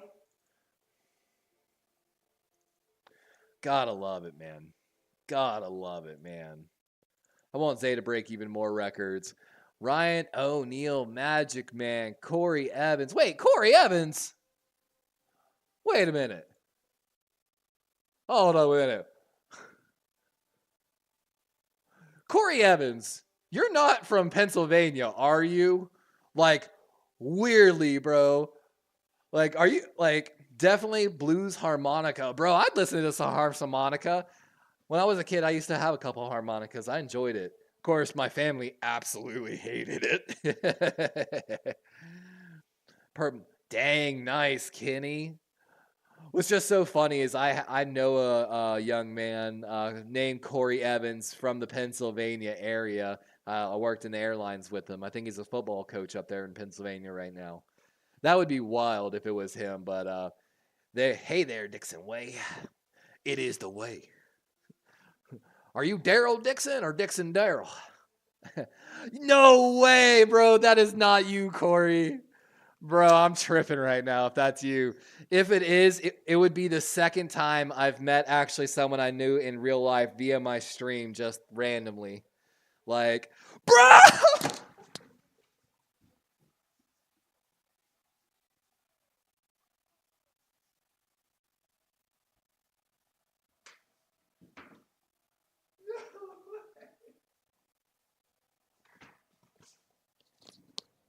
Bro, I'm fucking tripping right now. I'm losing it. What up, Corey? How you been, man? I hope you've been well.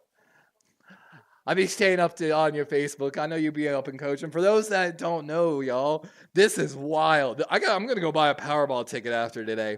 Corey Evans actually used to work with me in Allentown, Pennsylvania for Delta Airlines. I was up there as a TDY agent. Bro, I'm losing my mind right now. Yo, Corey was one of the dudes. Like, yo, I am wigging right now. I'm losing it, straight losing it. For those that don't know, too, the other story is Azo, who's of course one of our moderators here on the channel. I don't tell a lot of people that I do streaming. Like, I don't ask my friends and family to support my stream. I'm not one of those people. Most of my friends don't even know I stream, to be honest with you. So Azo, I knew in real life. I went to high school with Azo, our channel moderator. And he was one of the few Raven fans I knew in high school in South Carolina. And he just one day was looking for a play-by-play of the game to listen into because he couldn't watch the game. And sure as shit, he's sitting there. He's like, "Is that you, Levi?"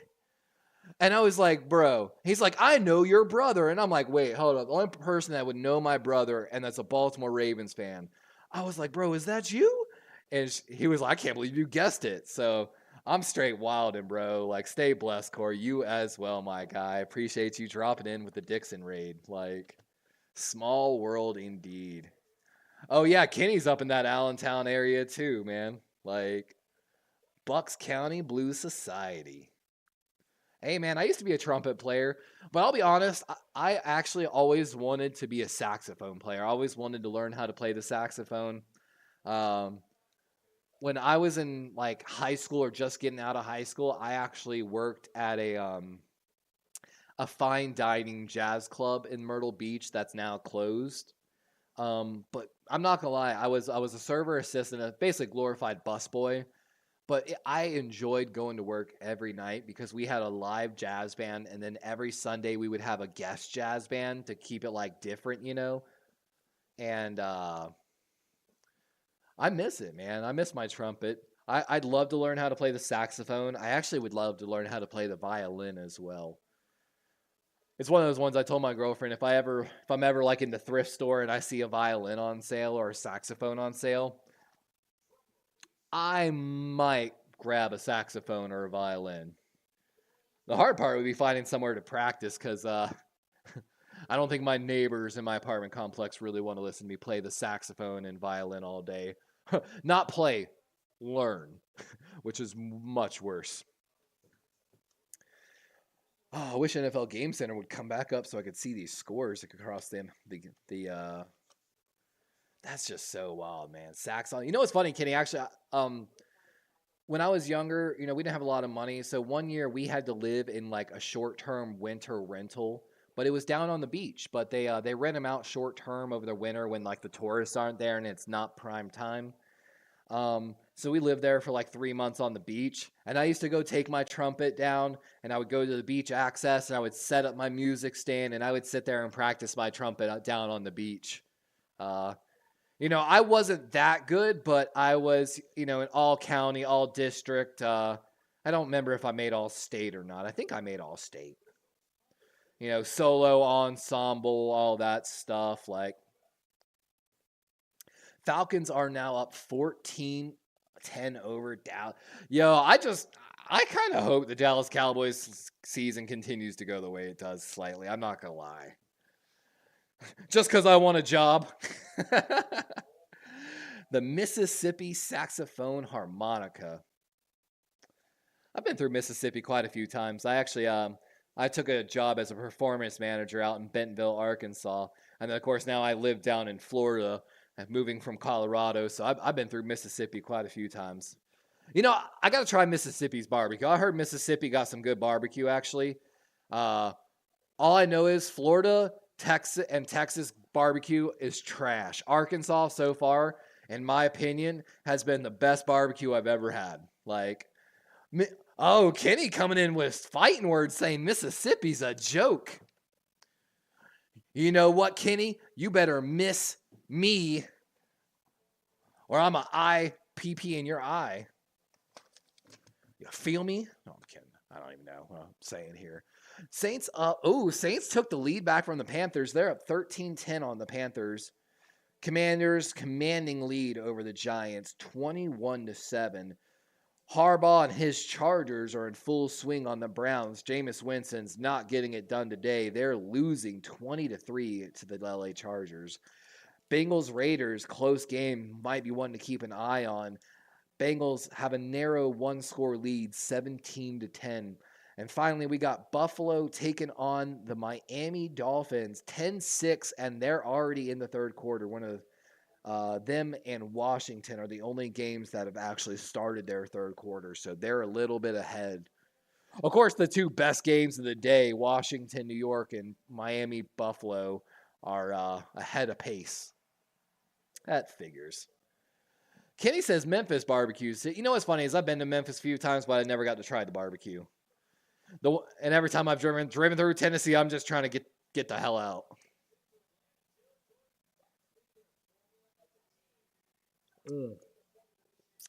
That Crown and Coke be hitting different. You know what I'm saying? Yeah, I hope you're doing well, Corey. I know I'll be seeing you doing the coaching. And I'm not going to lie, I'll be trying to get into coaching so hard lately. But got to find the right place here is my problem. It's not like I went here. It's not like I have connections to coaches or anything like that. Oh, look at that blown coverage. Quentin Johnson going to walk in for that touchdown. That's misleading stat line. Jameis getting beat up. Bengals Raiders. Let's see what's going on here. Yeah, we saw this one earlier. This Chase Brown, look how wide open he is on that. Dixon says it's on YouTube that Arkansas, preferably Pine Bluff, Arkansas, is the home of barbecue. I wouldn't be surprised, man. Like I said, the best barbecue I had there, actually, Walmart has their home office right there. Oh, look at it. Oh, Keon Coleman gave up an interception. That's rough, man. But if you ever are in the Bentonville, Arkansas area, which of course is where Walmart's home office is at, there's this like little family-owned barbecue joint, like right on the same road that like the closest store to the home office is on. And I'm telling you, that was the best damn barbecue, the biggest damn portions I have ever had in my life. Like, one of my employees took me there.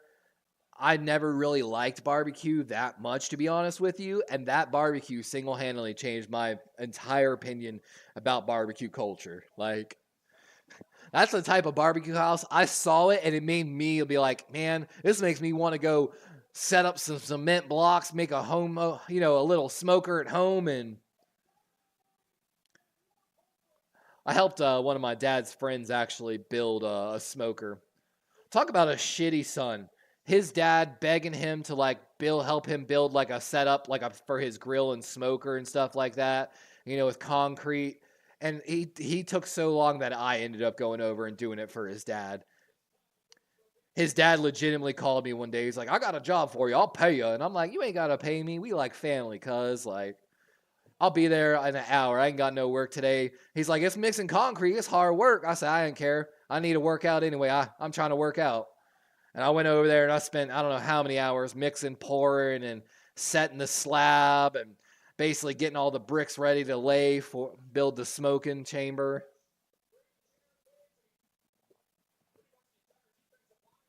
Just, oh God. That's one of those ones. I don't know about y'all. If you ever have land, I'd build a smoker on it immediately. It's not that hard to do. You can literally just get some cinder blocks and build a smoking unit.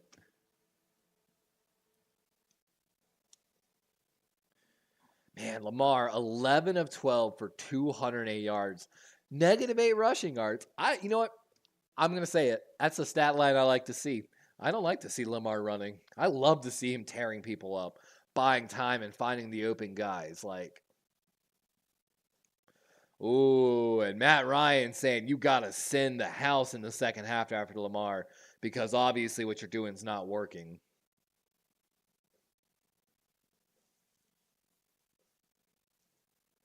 Myles Garrett has 3 sacks in the first half of that game against the Chargers. What the hell? But Justin Herbert's already got over 250 passing yards in the first half. What is going on, man?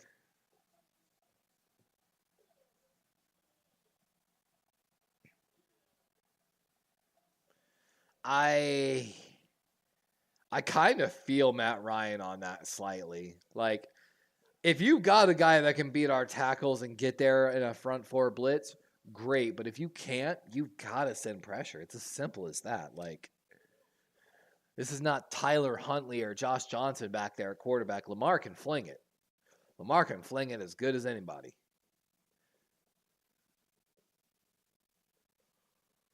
Oh my God. Talking about barbecue, I've got Missions barbecue waiting. It's like our weekly tradition, man. Me and the girlfriend almost every week go get Missions barbecue. And if you don't have a Missions barbecue, I'm not gonna lie. If you're ever on a road trip somewhere and you see a sign that says Missions barbecue, eggs 3 miles ahead on exit, whatever, it's got to be the best franchise barbecue I've had. It's a franchise. They're in tons of cities, everywhere. Oh, we were seeing the Gladiator. I haven't seen this trailer yet, actually.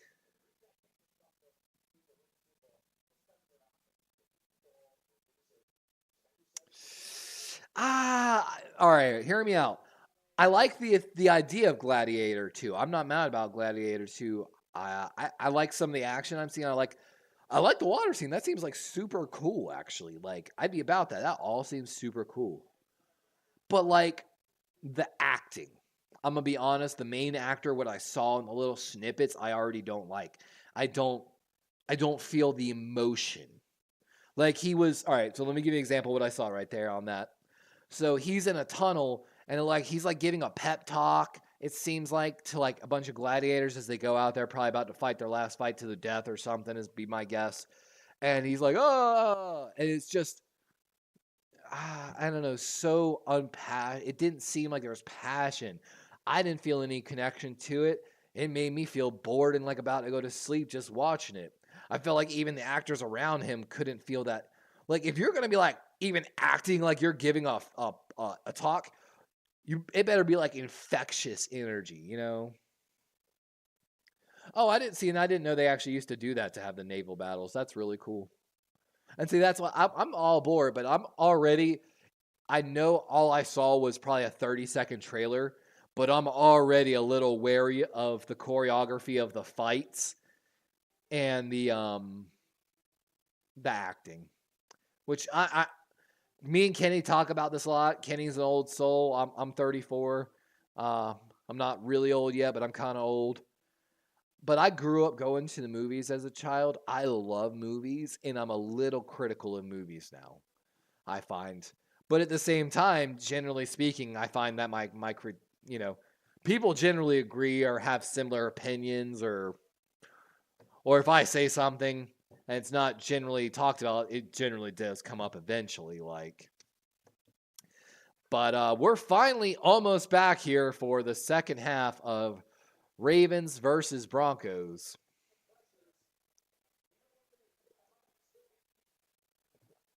Yeah, Kenny, I'll have to watch the trailer again for it, but I'm already sus as.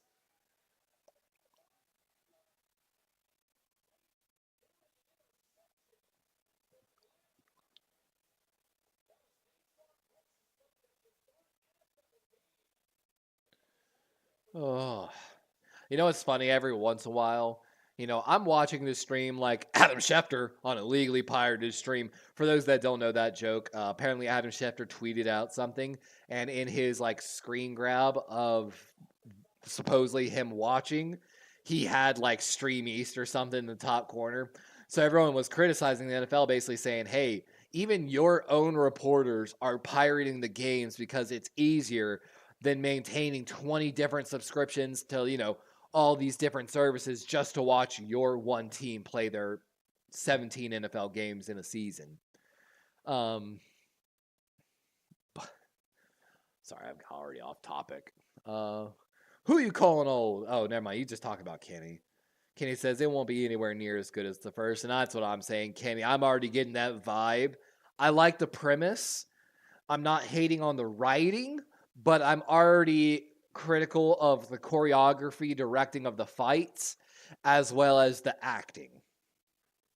Which that's a movie that it's going to be very similar to the first. You have to have good acting to carry that movie, in my opinion, and good fighting, directing, like choreography. And Henry, this play going nowhere, maybe a yard on the play.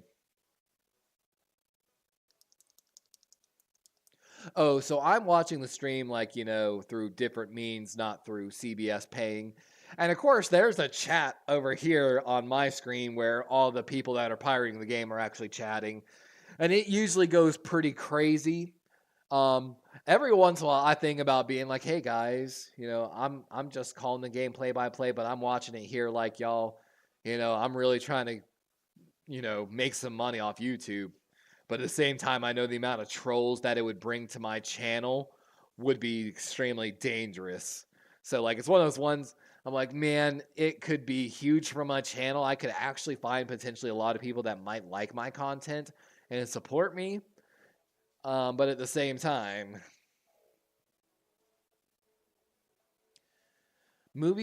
Kenny says movies were better, and today's the writers suck because being a writer doesn't pay. Yeah, you can just AI. David says Falcons now up 21-10. Hoot boys, not we them boys, hoot boys. Because I'm generally asking, where did they go? And handoff going left. Good run by Henry this time, and he's got the first down and some as Deontay Johnson's downfield with Pat Surtain blocking. 13-30 and ticking as the Ravens offense continues to have good drives here. And that was a good balk by Daniel Falele on that play, actually pulling on this run. Ricard and Falele sealed the outside edge. Tylan Wallace, good initial block. If he had maintained it for a half a second longer, might have been a different play. 13 minutes. Ball on the 47-yard line of the Broncos. So across midfield. Bad snap. Lamar still gets it off. And oh no. Oh, it was going to be an interception by Barton, but it hits the ground. And that was a wild play. I think it was a bad snap, batted down, or hit someone's hand as he throws it. And yeah, Lamar not ready for it. Pass deflected at the line of scrimmage and almost intercepted by the Bronco player. That was wild, man. Kenny says, will Surtain follow Zay around from now on? It doesn't seem like it right now because we saw Deontay out there on Surtain, so, but who knows on that. And Lamar buying time and gets it. Oh, Bateman drops another one. And that's rough, man. That would have been a first down for Bateman. Tight coverage, though.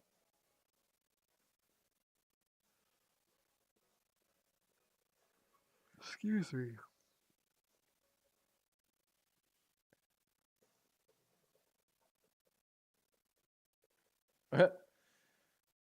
That's it. Yeah. God, Bateman's worrying about where he's going before he catches the ball. Clear as day, you can see on that drop. Deep drop by Lamar. Getting pressured, rolling right. He runs right around him. He's got some space to run, and he's out of bounds at what looks like around the 30-yard line. First down.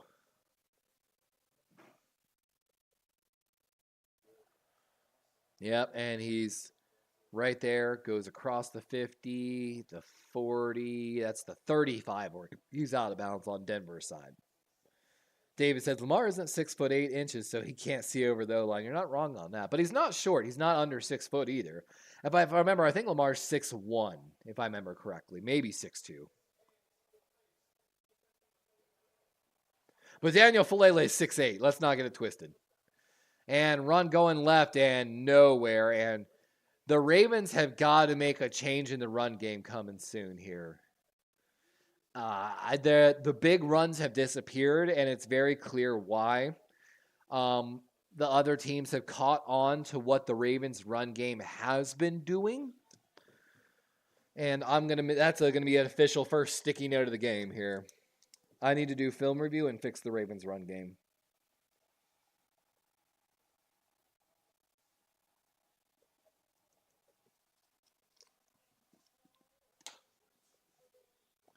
Second and 10.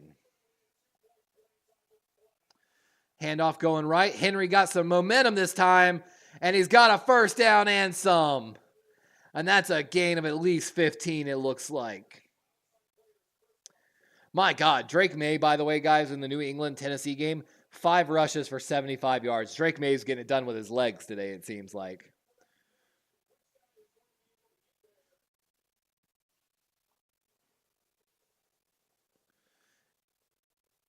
And good blocking by Rosengarten and Falele again on that play. Patrick Ricard moving into the backfield. 21 personnel here for the Ravens. Zay motions. Handoff going right. More of a toss, I should say. And that's a gain of what looks like maybe 3 to 4 yards here. 10:35 and ticking here in the third quarter as Baltimore is in ball control style offense right now. It is what I like to see. I'd rather them get a lot of good first down conversions, really use the downs in the clock, and take time off the clock here. Kenny says Drake and Bo. Excuse me. Oh, my God. Oh, I haven't had like really any food or caffeine today other than the Coke that's in my crown. The Coke that's in my crown. Is it the crown that's in your Coke or the Coke that's in your crown? Crown that's in your Coke or Coke that's in your crown? That's the real poll question of the day. And we've got a flag here. Let's see what it is. Oh, Culver's. Why you got to show Culver's Butterburgers are so damn good. Culver's, I would love to be endorsed. Sponsored. I need a Culver's Butterburger on stream once a week. How about that? Can we make that deal? You gonna make that deal? I'll take that deal. That's a damn good deal. I'll take that deal. Oh, tripping on the defense. That is not an often called penalty.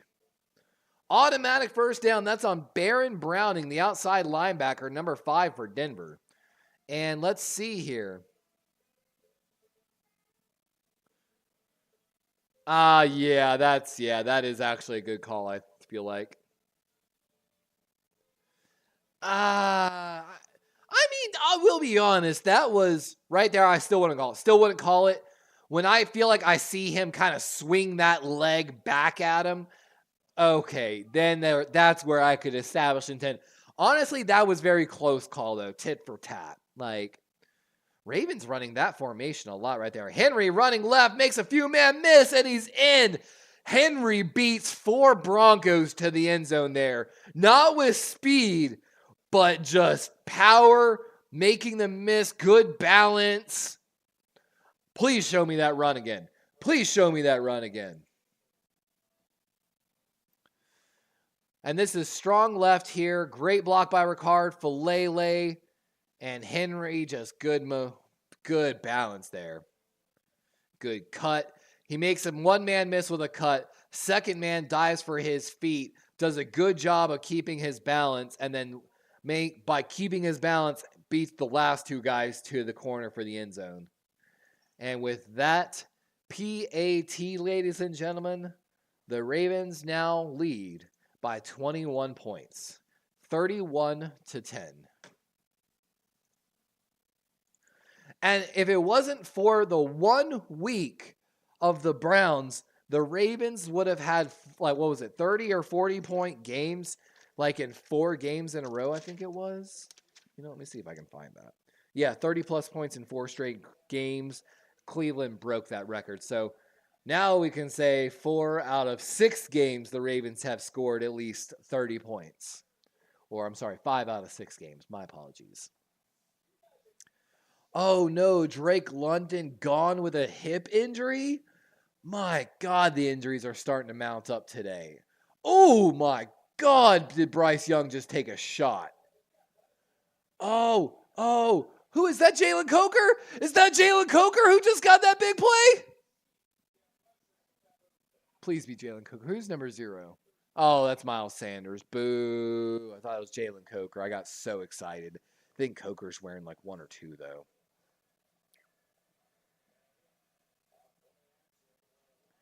Ooh, May just got bailed out by a good catch there.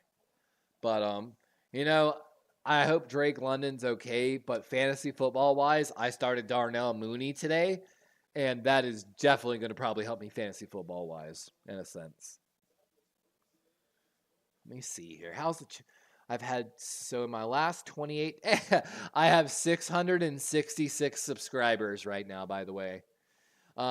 We've had 7,000 views in the last 28 days, 548 watch hours, 25 new subscribers, and created an estimated revenue of $13.57 over the past 28 days. That's not bad. Tried vertical, create authentic fan connections with vertical live streams. What is a vertical live stream?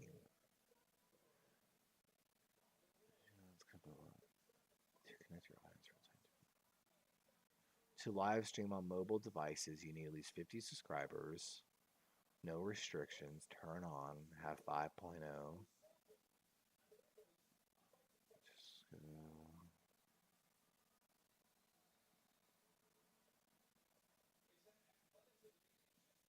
Interesting.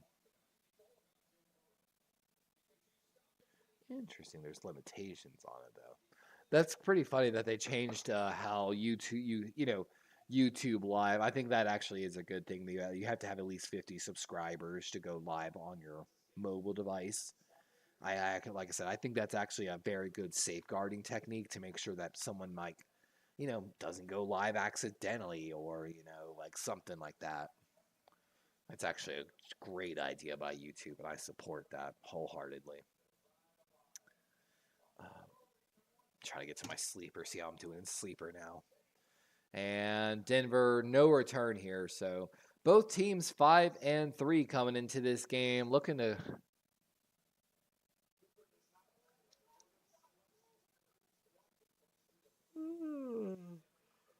Derrick Henry is the first player to lead NFL in all 4 categories since Jim Brown in 1963. Rush attempts, rush yards, yards per rush, and rushing touchdowns. Ranked first in the NFL in all 4 categories. And like they're saying, you might have to make a case for if it's not Lamar Jackson, it might be Derrick Henry. Kenny says the Chargers defense interception. Dang, dude. And that's the thing. Jameis gave us a bunch of interceptions, but we just didn't capitalize, man. We didn't have the ball skills. Ooh, I'm in a close game with Tig. Tig is which is CarCast, having a huge day right now. Ramondre Steven got 10. Joe Burrow, 19.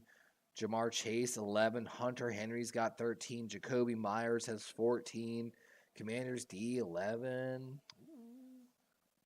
Darnell Mooney's almost got me 20 points already.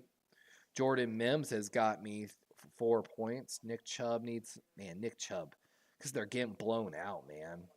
I need Nick Chubb to catch a screen pass and take it somewhere. Bo Nix buying time, scrambling, and tackle just short of the first down. It's going to be 3rd and 2 probably.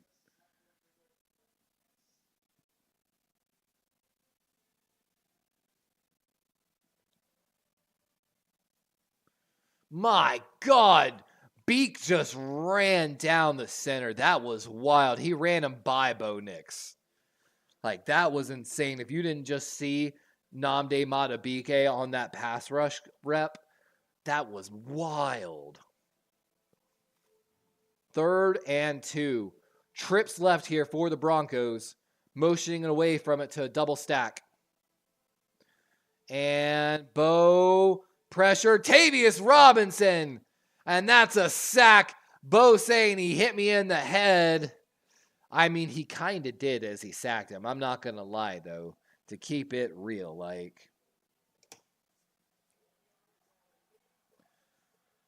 And like they're saying, you run this motion to get the natural pick route, and it looks like he had it. Yep.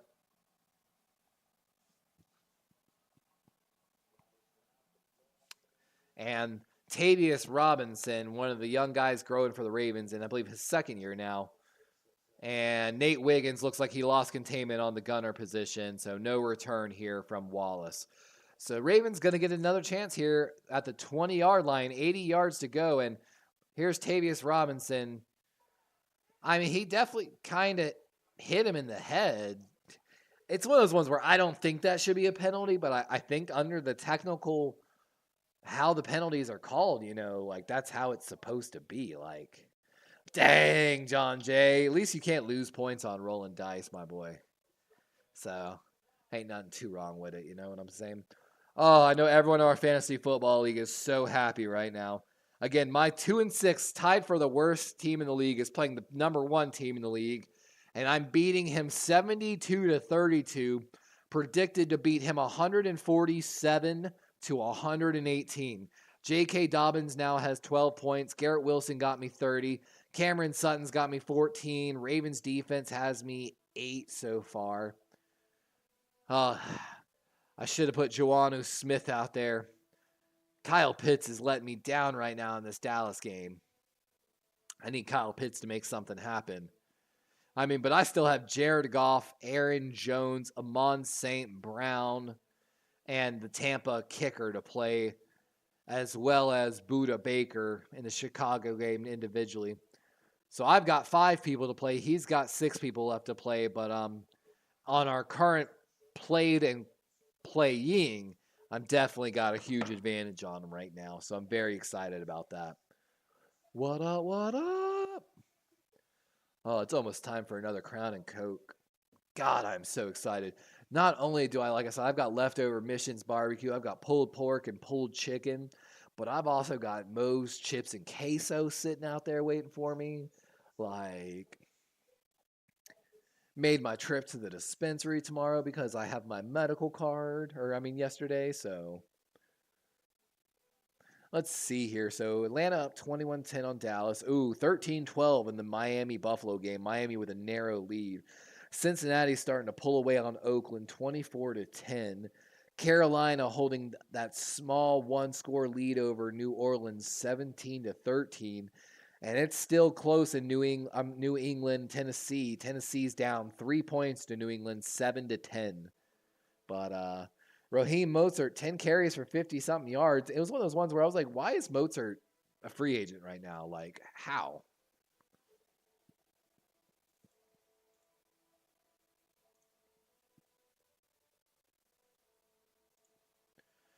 Play action here. Lamar setting up a screen to Henry. And he's got some space. 10 yards, 15, 20. He's still on his feet. And Derrick Henry showing he's still got the wheels. He's got to get up to speed. And that's something we've talked about a lot, man. You've just got to get him up to speed is all. With them long legs, man.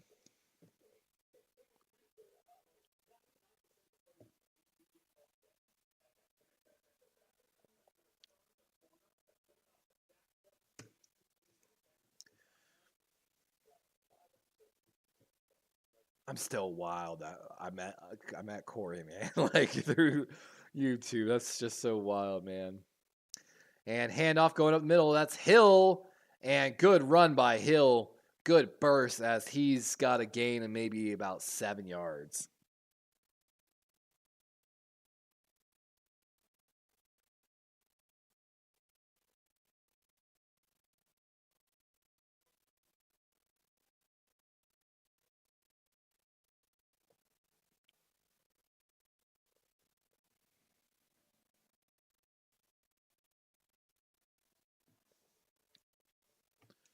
Second and 2. Ball on the Denver side of the field here.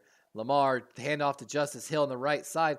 And that's what you have to do. When you put Justice Hill in there, you have to run. Hey, Ray Davis, a 63-yard rushing touchdown. Let's go, Ray Davis, man. I actually traded Ray Davis for Nick Chubb, and it might come back to bite me in the butt now.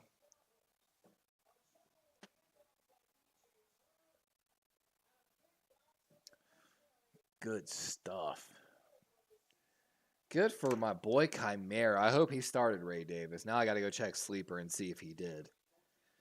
I traded a week ago Ray Davis for Nick Chubb, plus I traded another player to make sure I got the trade. I might not have had to trade the other player. Lamar, a little play action to Henry. Going deep down the left sideline. There's Mark Andrews. And out of bounds at the 25 as the Ravens have a new set of downs and in scoring position.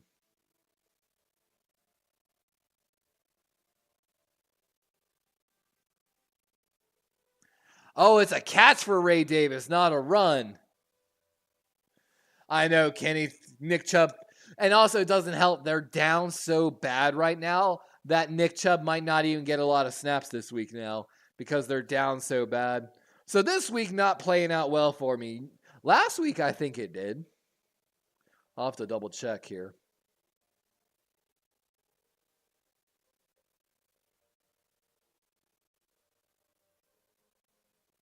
And we've got a flag holding offense against the Ravens. Against McCary.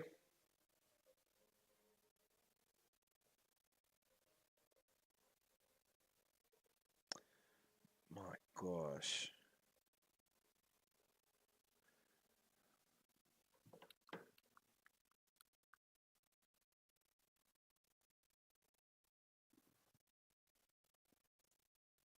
Let's see. Steven missed Ravens scoring beginning of third quarter. Damn, they kick it. Yeah, it's getting bad. It's getting bad, Steven. Don't worry about Streamlabs yelling at you, by the way, Steven. Streamlabs sucks sometimes. And little screenplay to Zay here. Good blocking downfield, and he's tackled at the 19-yard line. 16-yard play. Going to be second and short. I know Zay's having a big day for fantasy owners right now.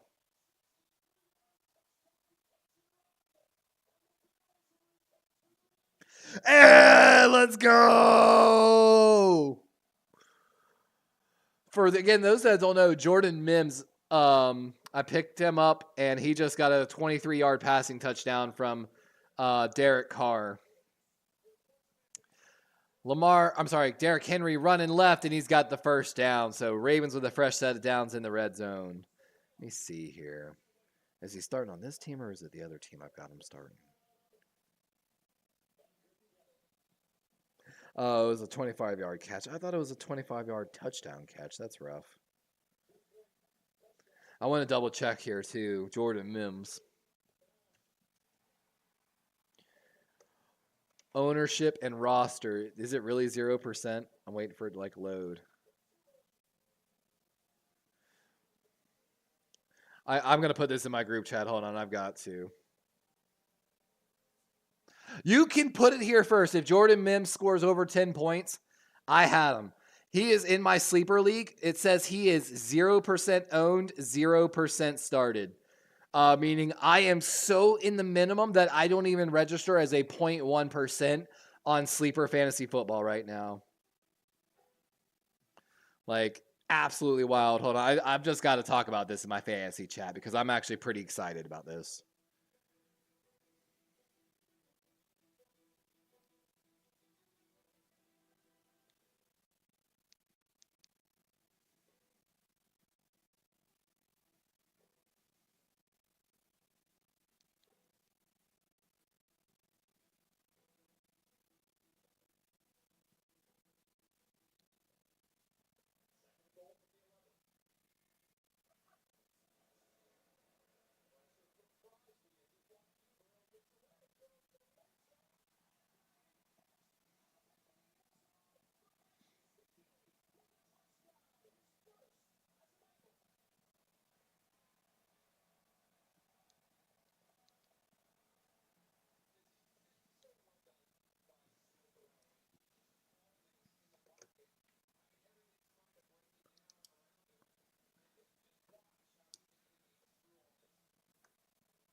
I just again like I'm about to literally take a screenshot of this shit because it's that wild for me. Like, I really hope it was a touchdown throw, but I don't think it was.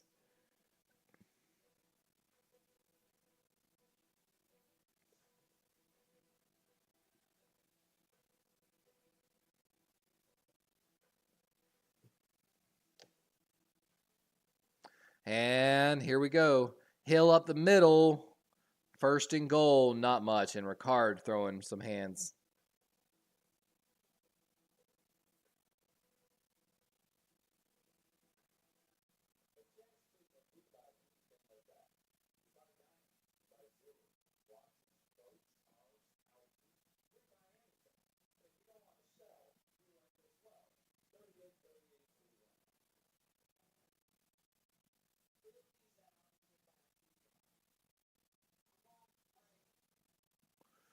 Second and goal. And there's a touchdown throw to Hill. Or that's Ricard. And the fullback with a touchdown catch. There we go.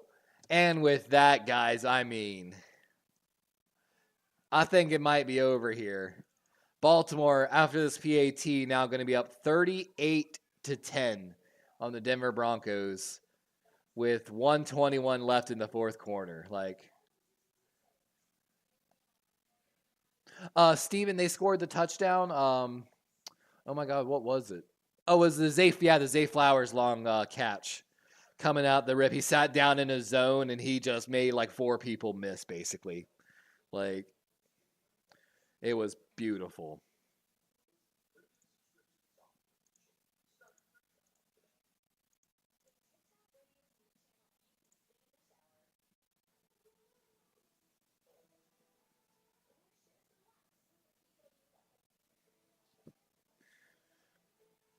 Let's go, though. We doing good. We doing good in fantasy right now. I'm still probably going to lose to CarCast this week. It's going to be a really close game, though. But Joe Burrow is really carrying his team right now. Of course, Jacoby Myers, we don't think is going to be getting many points left unless he came back into the game. ES says, hey, I think you're falling down a rabbit hole. Better do that. Better do that during timeouts. Yes, my apologies, man. I am falling down a rabbit hole there a little bit. Thank you for pointing it out a little bit. I was just, it's one of those ones, you know, how can you not have a little bit of pride that you're so far ahead of most fantasy football owners, like in a 14-man sleeper league? Like, and that's the thing.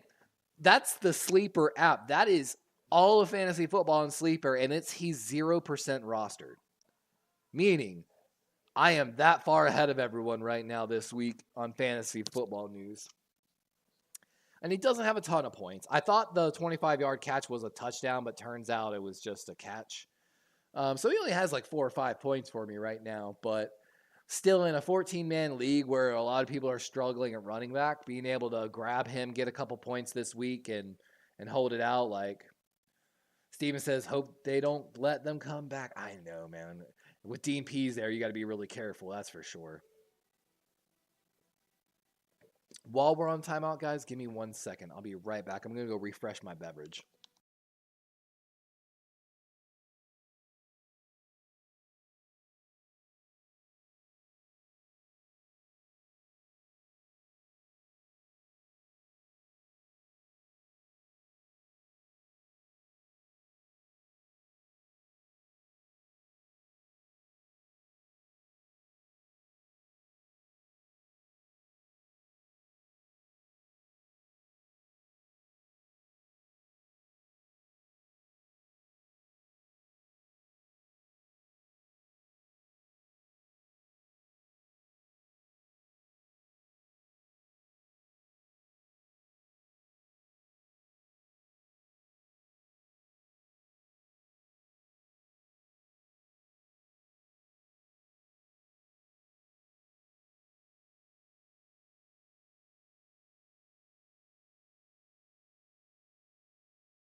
And again, my bad, guys. I was getting another drink.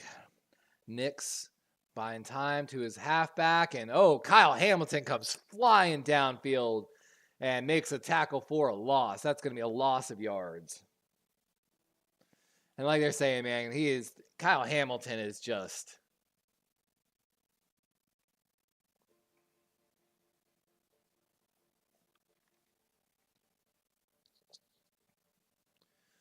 good play. Man, there were people that hated on that Kyle Hamilton pick at 14, and all of them people look dumb now. That's all I got to say.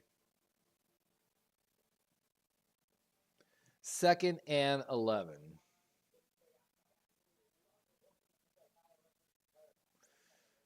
Little stunt here from the Ravens. Not a lot of pressure off of it, though. And, Nick's just underthrew his guy a little bit, looking for Cortland Sutton on that one.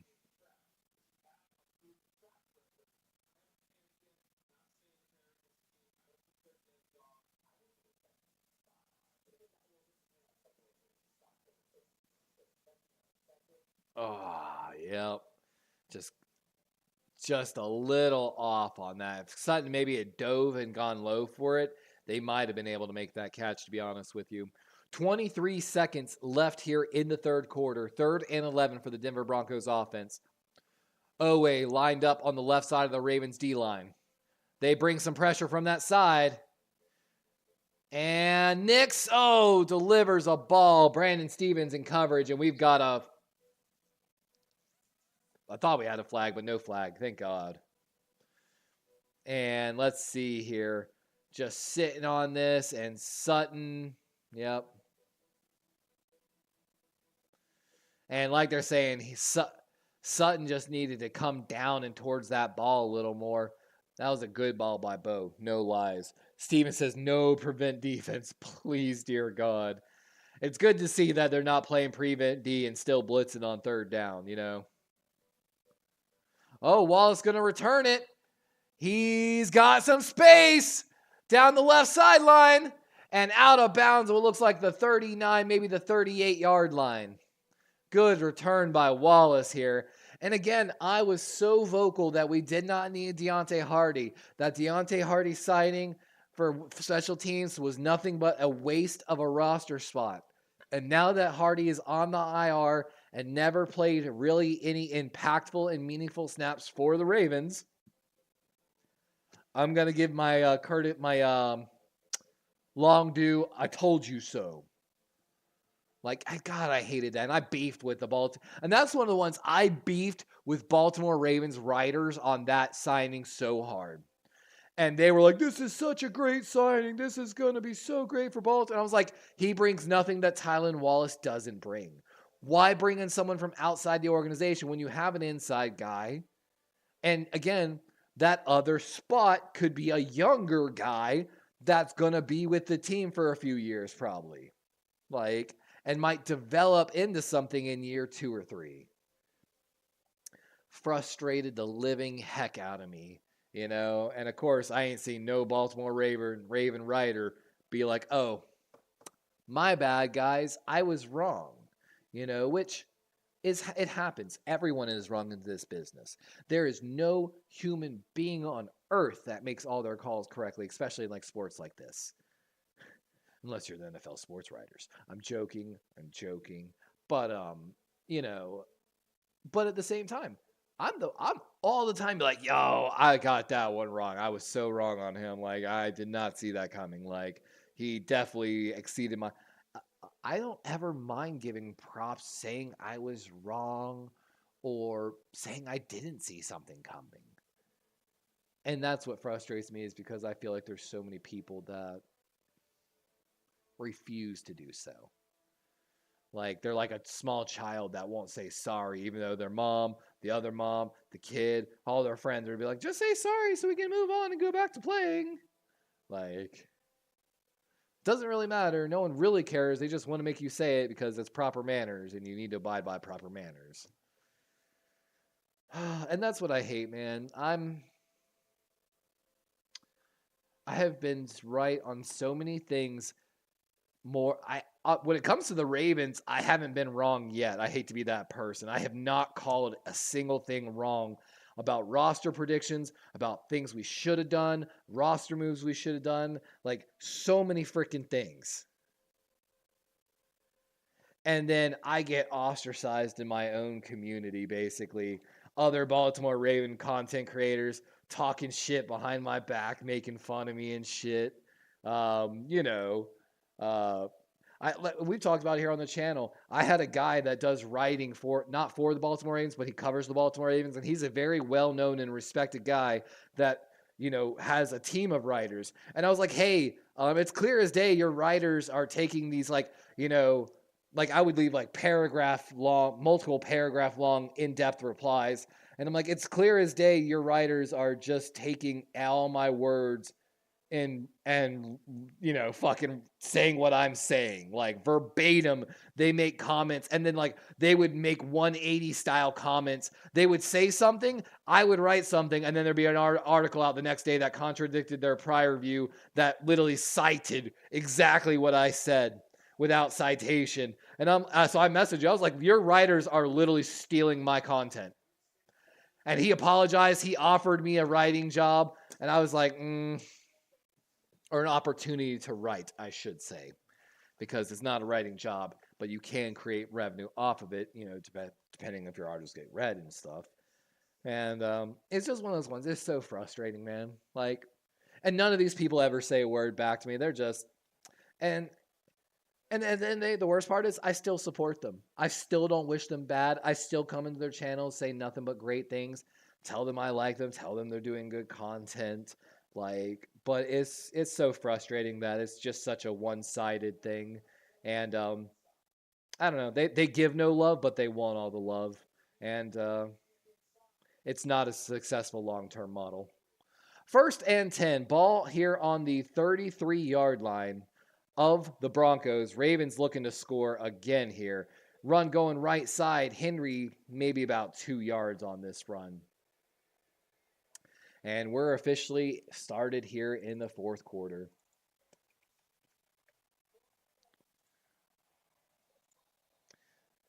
You know, I've talked about here on the channel. Of course, the goal for this season is to hit 1,000 subscribers like it has up there. We're actually at 666, not 623. It doesn't track correctly. But it's one of those ones, if I probably don't hit 1,000 subscribers for the end of the season, I'm probably just going to hang it up. Handoff going left here. It's like I did my stream for 3 reasons. I want to help people, which needs a platform and money. I got sick of really bad coverage of the Baltimore Ravens, not only on a national level, but even on a small content creator level. And then 3, I want to be a scout, preferably for the Ravens, but any team. That would probably be my ideal job. Get my foot in the door somehow with that. Which I thought doing scouting specials and being able to basically put my money where my mouth is, put something on record that's 100% on record, and something that is sought after by GMs, apparently. Teams that can really routinely put stuff together in 3rd round and later and really find draft value, which is the whole reason I created my draft specials, because I always have loved the draft, man. I gave up on Disney World to go to the draft. All right, back to the game. Sorry. Frustrated.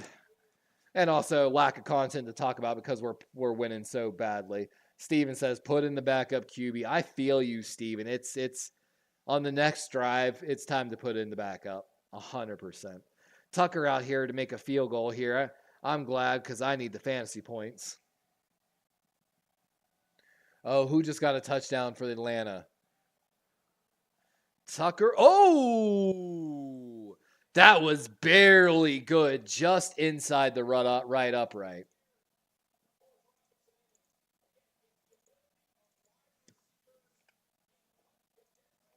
(41-10) Baltimore. It's time for the backups.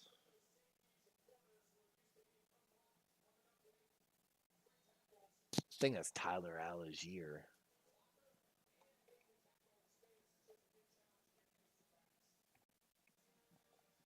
Yep, Tyler Algier with a touchdown for Atlanta. You get a touchdown. You get a touchdown. Oh, wait, that's the Detroit Lions. My bad. And I'll be honest, our backup is Josh Johnson, Steven. And I'll be honest, if Josh comes in, we're probably going to go ahead and call the stream just a little early today. Just simply, go spend some more time with the girlfriend, go eat food. Like I said, I still haven't eaten anything today. I probably shouldn't be drinking Crown. Oh, Tua! He's got the first down. He dove for it head first. That's terrifying. And that should keep Miami in the game on a 4th and 3. Yep. Whoo, what a game. The Miami-Buffalo game is the better game to watch right now, to be honest with you.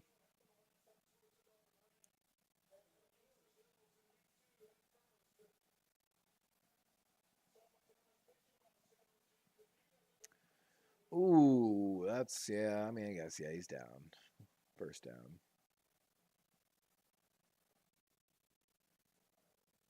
Oh, we got some other updates. Washington, New York. Did someone in New York score?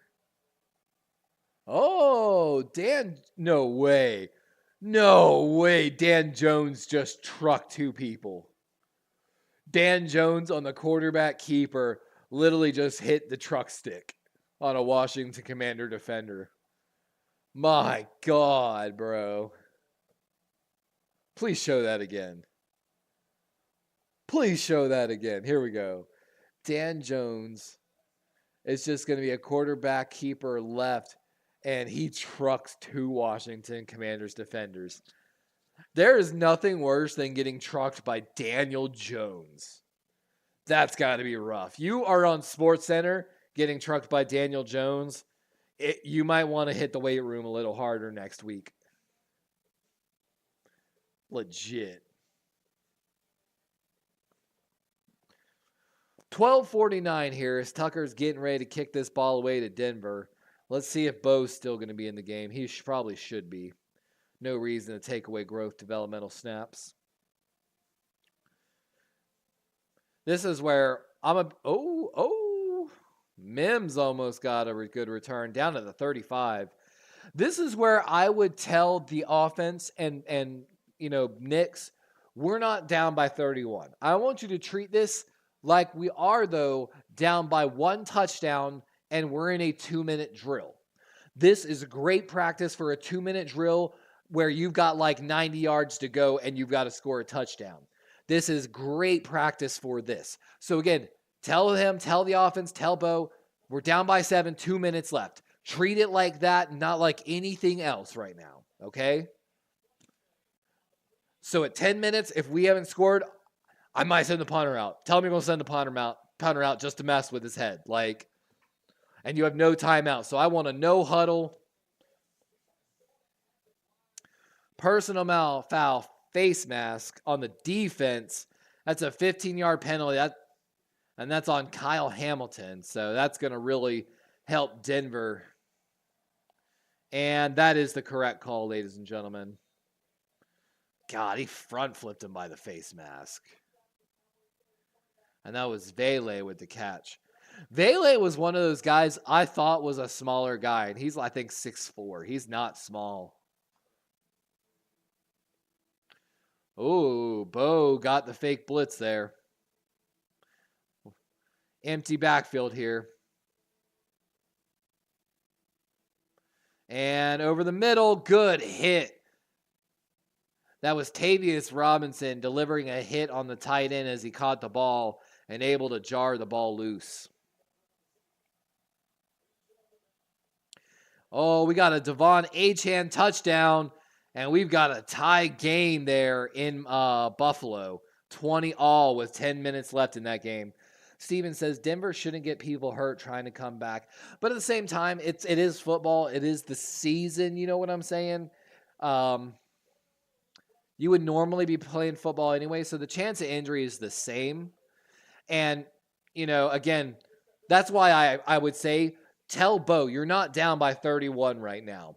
But treat this like you're down by 7 and a 2-minute drill, essentially. Because later in the season, we might be in that close game where we need that drill.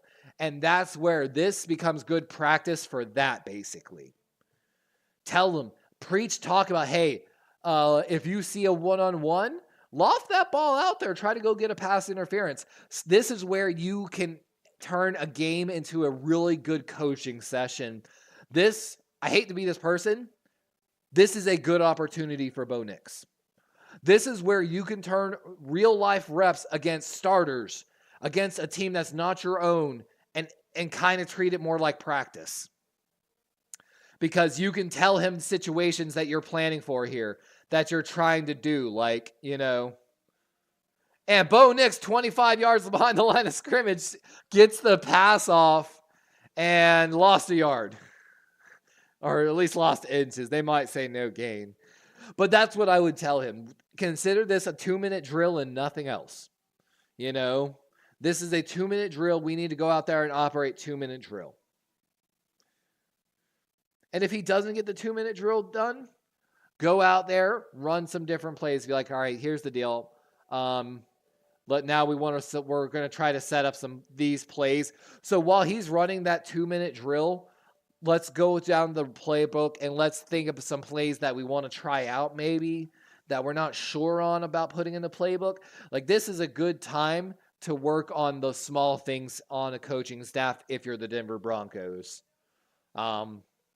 That's all I got to say. Now, the Ravens still having starters out there makes a questionable call, in my opinion. 3rd and 5. Ravens bring 4. Good pressure off the rip. And I think Bo just took a shot. Cortland Sutton with the catch, though. And down at, the 15? So in scoring zone. And that's what now Tony Romo and them are saying. He took a hit after this throw. And Sutton just gets lost in the traffic there. And let's watch this. Bo takes a decent shot from Tavius Robinson on the play. 10:25 here on the clock. Run off the right side there. A little fake screen zone run. 2nd and 6. Williams on the day, 11 rushes for 41 yards. I know that probably hurt some fantasy football owners, to be honest with you. I just saw Darnell Mooney's has like 80 yards and a touchdown. That's beautiful for my fantasy. Oh, excuse me. My apologies. Eckler, 42 yards and a touchdown. Nice, nice, nice. 2nd and 6. Bo looking right, looking back over the center. He's scrambling out left. He's going to run for it. He's got the first down and out of bounds with 9:42 on the clock. 1st and goal.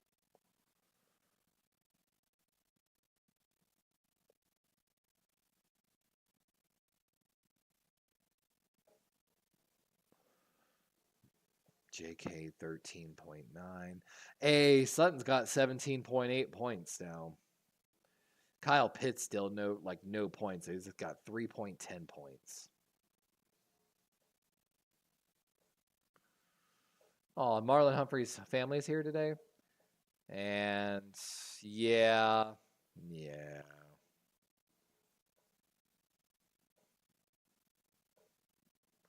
I mean, yeah, like I said, it's kind of close, but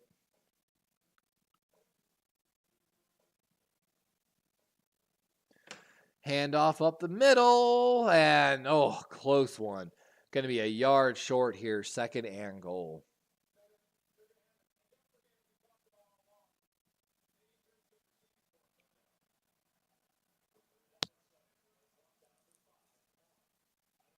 Oh, excuse me, man. I'm going to keep yawning, bro. Like, goal line formation here. A little play action. Come on, find Sutton. Come on, find Sutton. Find Sutton, Bo. Find Sutton. Oh! Number 84, but we've got a flag on the play. Humphrey on Humphrey crime right there.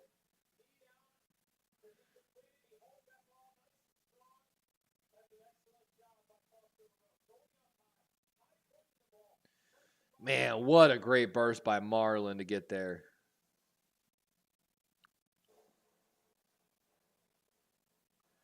Third and goal. Steven says, early day off. Oh, man, I'm hoping so. I am tired, I ain't gonna lie. I'm getting closer to hitting my calorie goals, but I'm still, like, struggling. Bo buying time. Pressured, and Jerome Simpson's going to get the sack. Big sack for the Ravens. And Trent Simpson's actually been the better rated linebacker over Roquan over the past few games. It's kind of been hard to watch as a Ravens fan.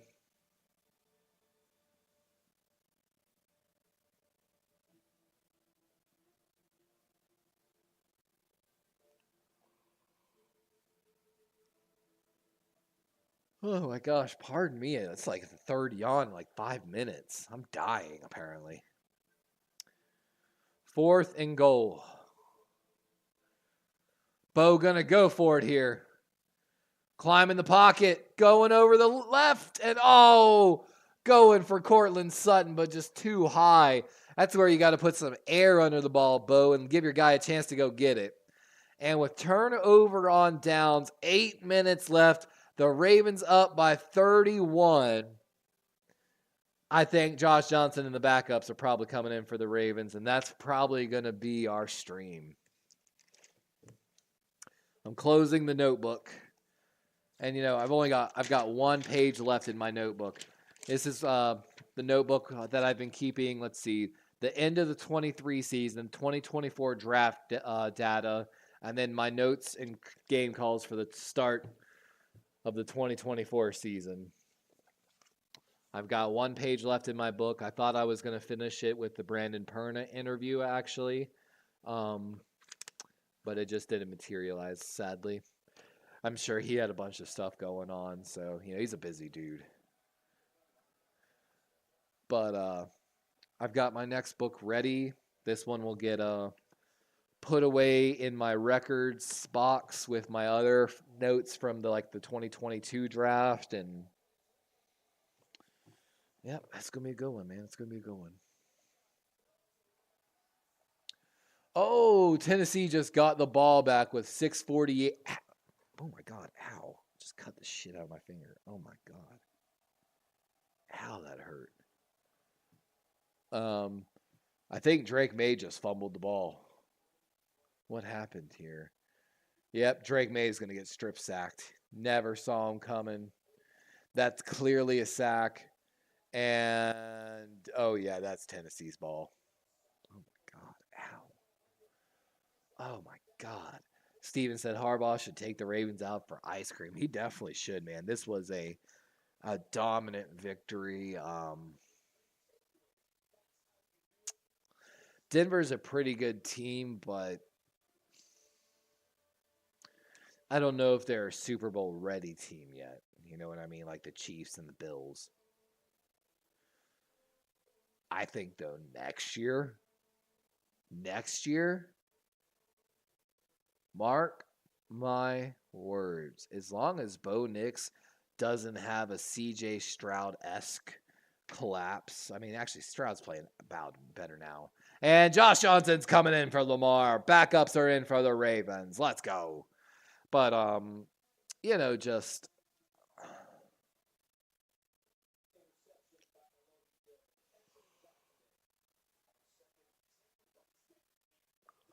excuse me. But Derrick Henry's still in, so just Johnson out, but Henry in had no room up the middle. Oh, ball's out. You can hear Denver screaming it. Who has it? I think Baltimore recovered it, so. But mark my words, Denver next year gonna be good. Like their offensive line decent, like pretty solid actually. They've got highs and lows like almost every team. The receiving core, I love the potential of their receiving core, to be honest with you. They need a tight end. I don't know how many tight ends are going to be in this draft, but they need a tight end. Maybe there'll be one in free agency. And a little more pieces on defense, as well as letting some of those guys like mature, like Jonah Ellis, the edge rusher we saw earlier. He's going to mature more next year. I expect Ellis to take a big step next year in the NFL. Had a really good pass rush win rate in college, but smaller school. Oh my God. Oh, I did back on Friday, chest and back, and my back is just so sore. I'm trying to get my arm bigger. Like it's getting there. My arm's almost as big as my head. But not quite where I want to be. I'm almost back up to the 225 rep weight, but all right, guys, let's go ahead and wrap this up and get out of here. Backups are in for the Ravens. I definitely think this is the Ravens game at this point. Congratulations to the Baltimore Ravens. You played a fantastic game today. Zay and Lamar picked apart the zone coverages when the Denver Broncos did blitz. It was well taken care of. We would love to see improvements in the run game, but that's a hard improvement to make mid-season. Denver, love what I saw out of Bo Nix. Great coaching. A few things here and there would have made a dramatically different game. And, Denver muffed a punt. Mims, though. Oh, he's getting away. He's still going. Oh, my God. What a return by Mims, though. But there's a flag that at the very beginning of the play, so. Everyone left the chat, bro. Yeah, I lost like 20 viewers like instantly. Because powder's good for aches of all kind. Yeah. Oh, yeah, BC powder. It really is, actually. You're not wrong on that, man. I don't know, man. I switched my pre-workout back to C4, and like I feel my workout really well. But honestly, I was on Bucked Up, which had the deer antler stuff Ray Lewis took, and I really feel like actually my recovery was going way better. My recovery periods were going way better when I was taking Bucked Up than C4. So it just might mean I might need to like get something better. Also, again, I'm in a calorie deficit, so that's my biggest issue. I'm a little scared that when I get to my calories that I'm supposed to be at, that I'm gonna like blow up like a balloon. But it's been fun, guys. I really appreciate anyone and everyone for coming and hanging out with us today. As for this week, Baltimore has had a really rough this past 3 weeks. So we played Tampa Bay on Monday night. Then we have technically a short week coming into this game against Denver. Or I'm sorry. So we went Tampa to Cleveland, short week on Sunday or Monday to Sunday. Then we had, of course, Cleveland to Denver this week, which was a normal week. But now we play Cincinnati on Thursday Night Football, meaning the Baltimore Ravens in 3 days have to play again, which is incredibly hard. Also, the Cincinnati Bengals have to, so at least it's fair.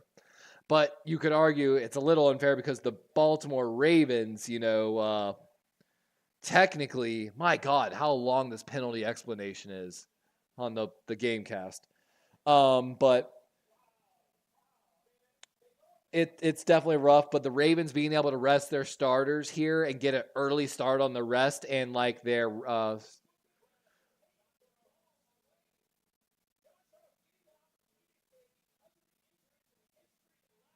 so unnecessary roughness return team.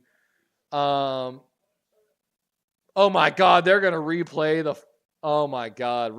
down after a 73-yard punt and a giant return.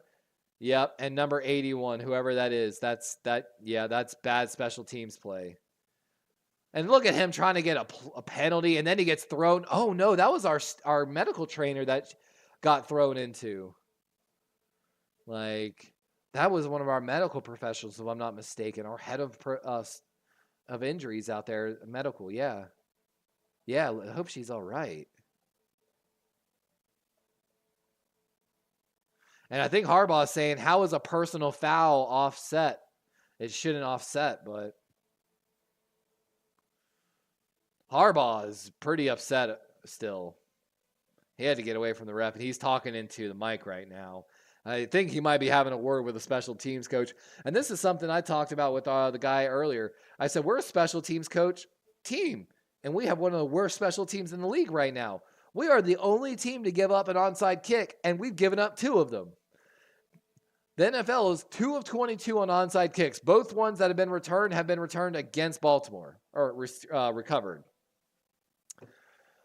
But all right, guys, we've got Cincinnati on Thursday Night Football this week, 8:15. We'll be live at 5 p.m. though, prior to the game to do our normal fantasy football show. Wednesday night, 10 p.m. Eastern Standard Time, we've got the Corey Davis Lockdown Picks, where we join our 49er friends in honor of our late friend Corey Davis to do the Lockdown ESPN Pick'ems.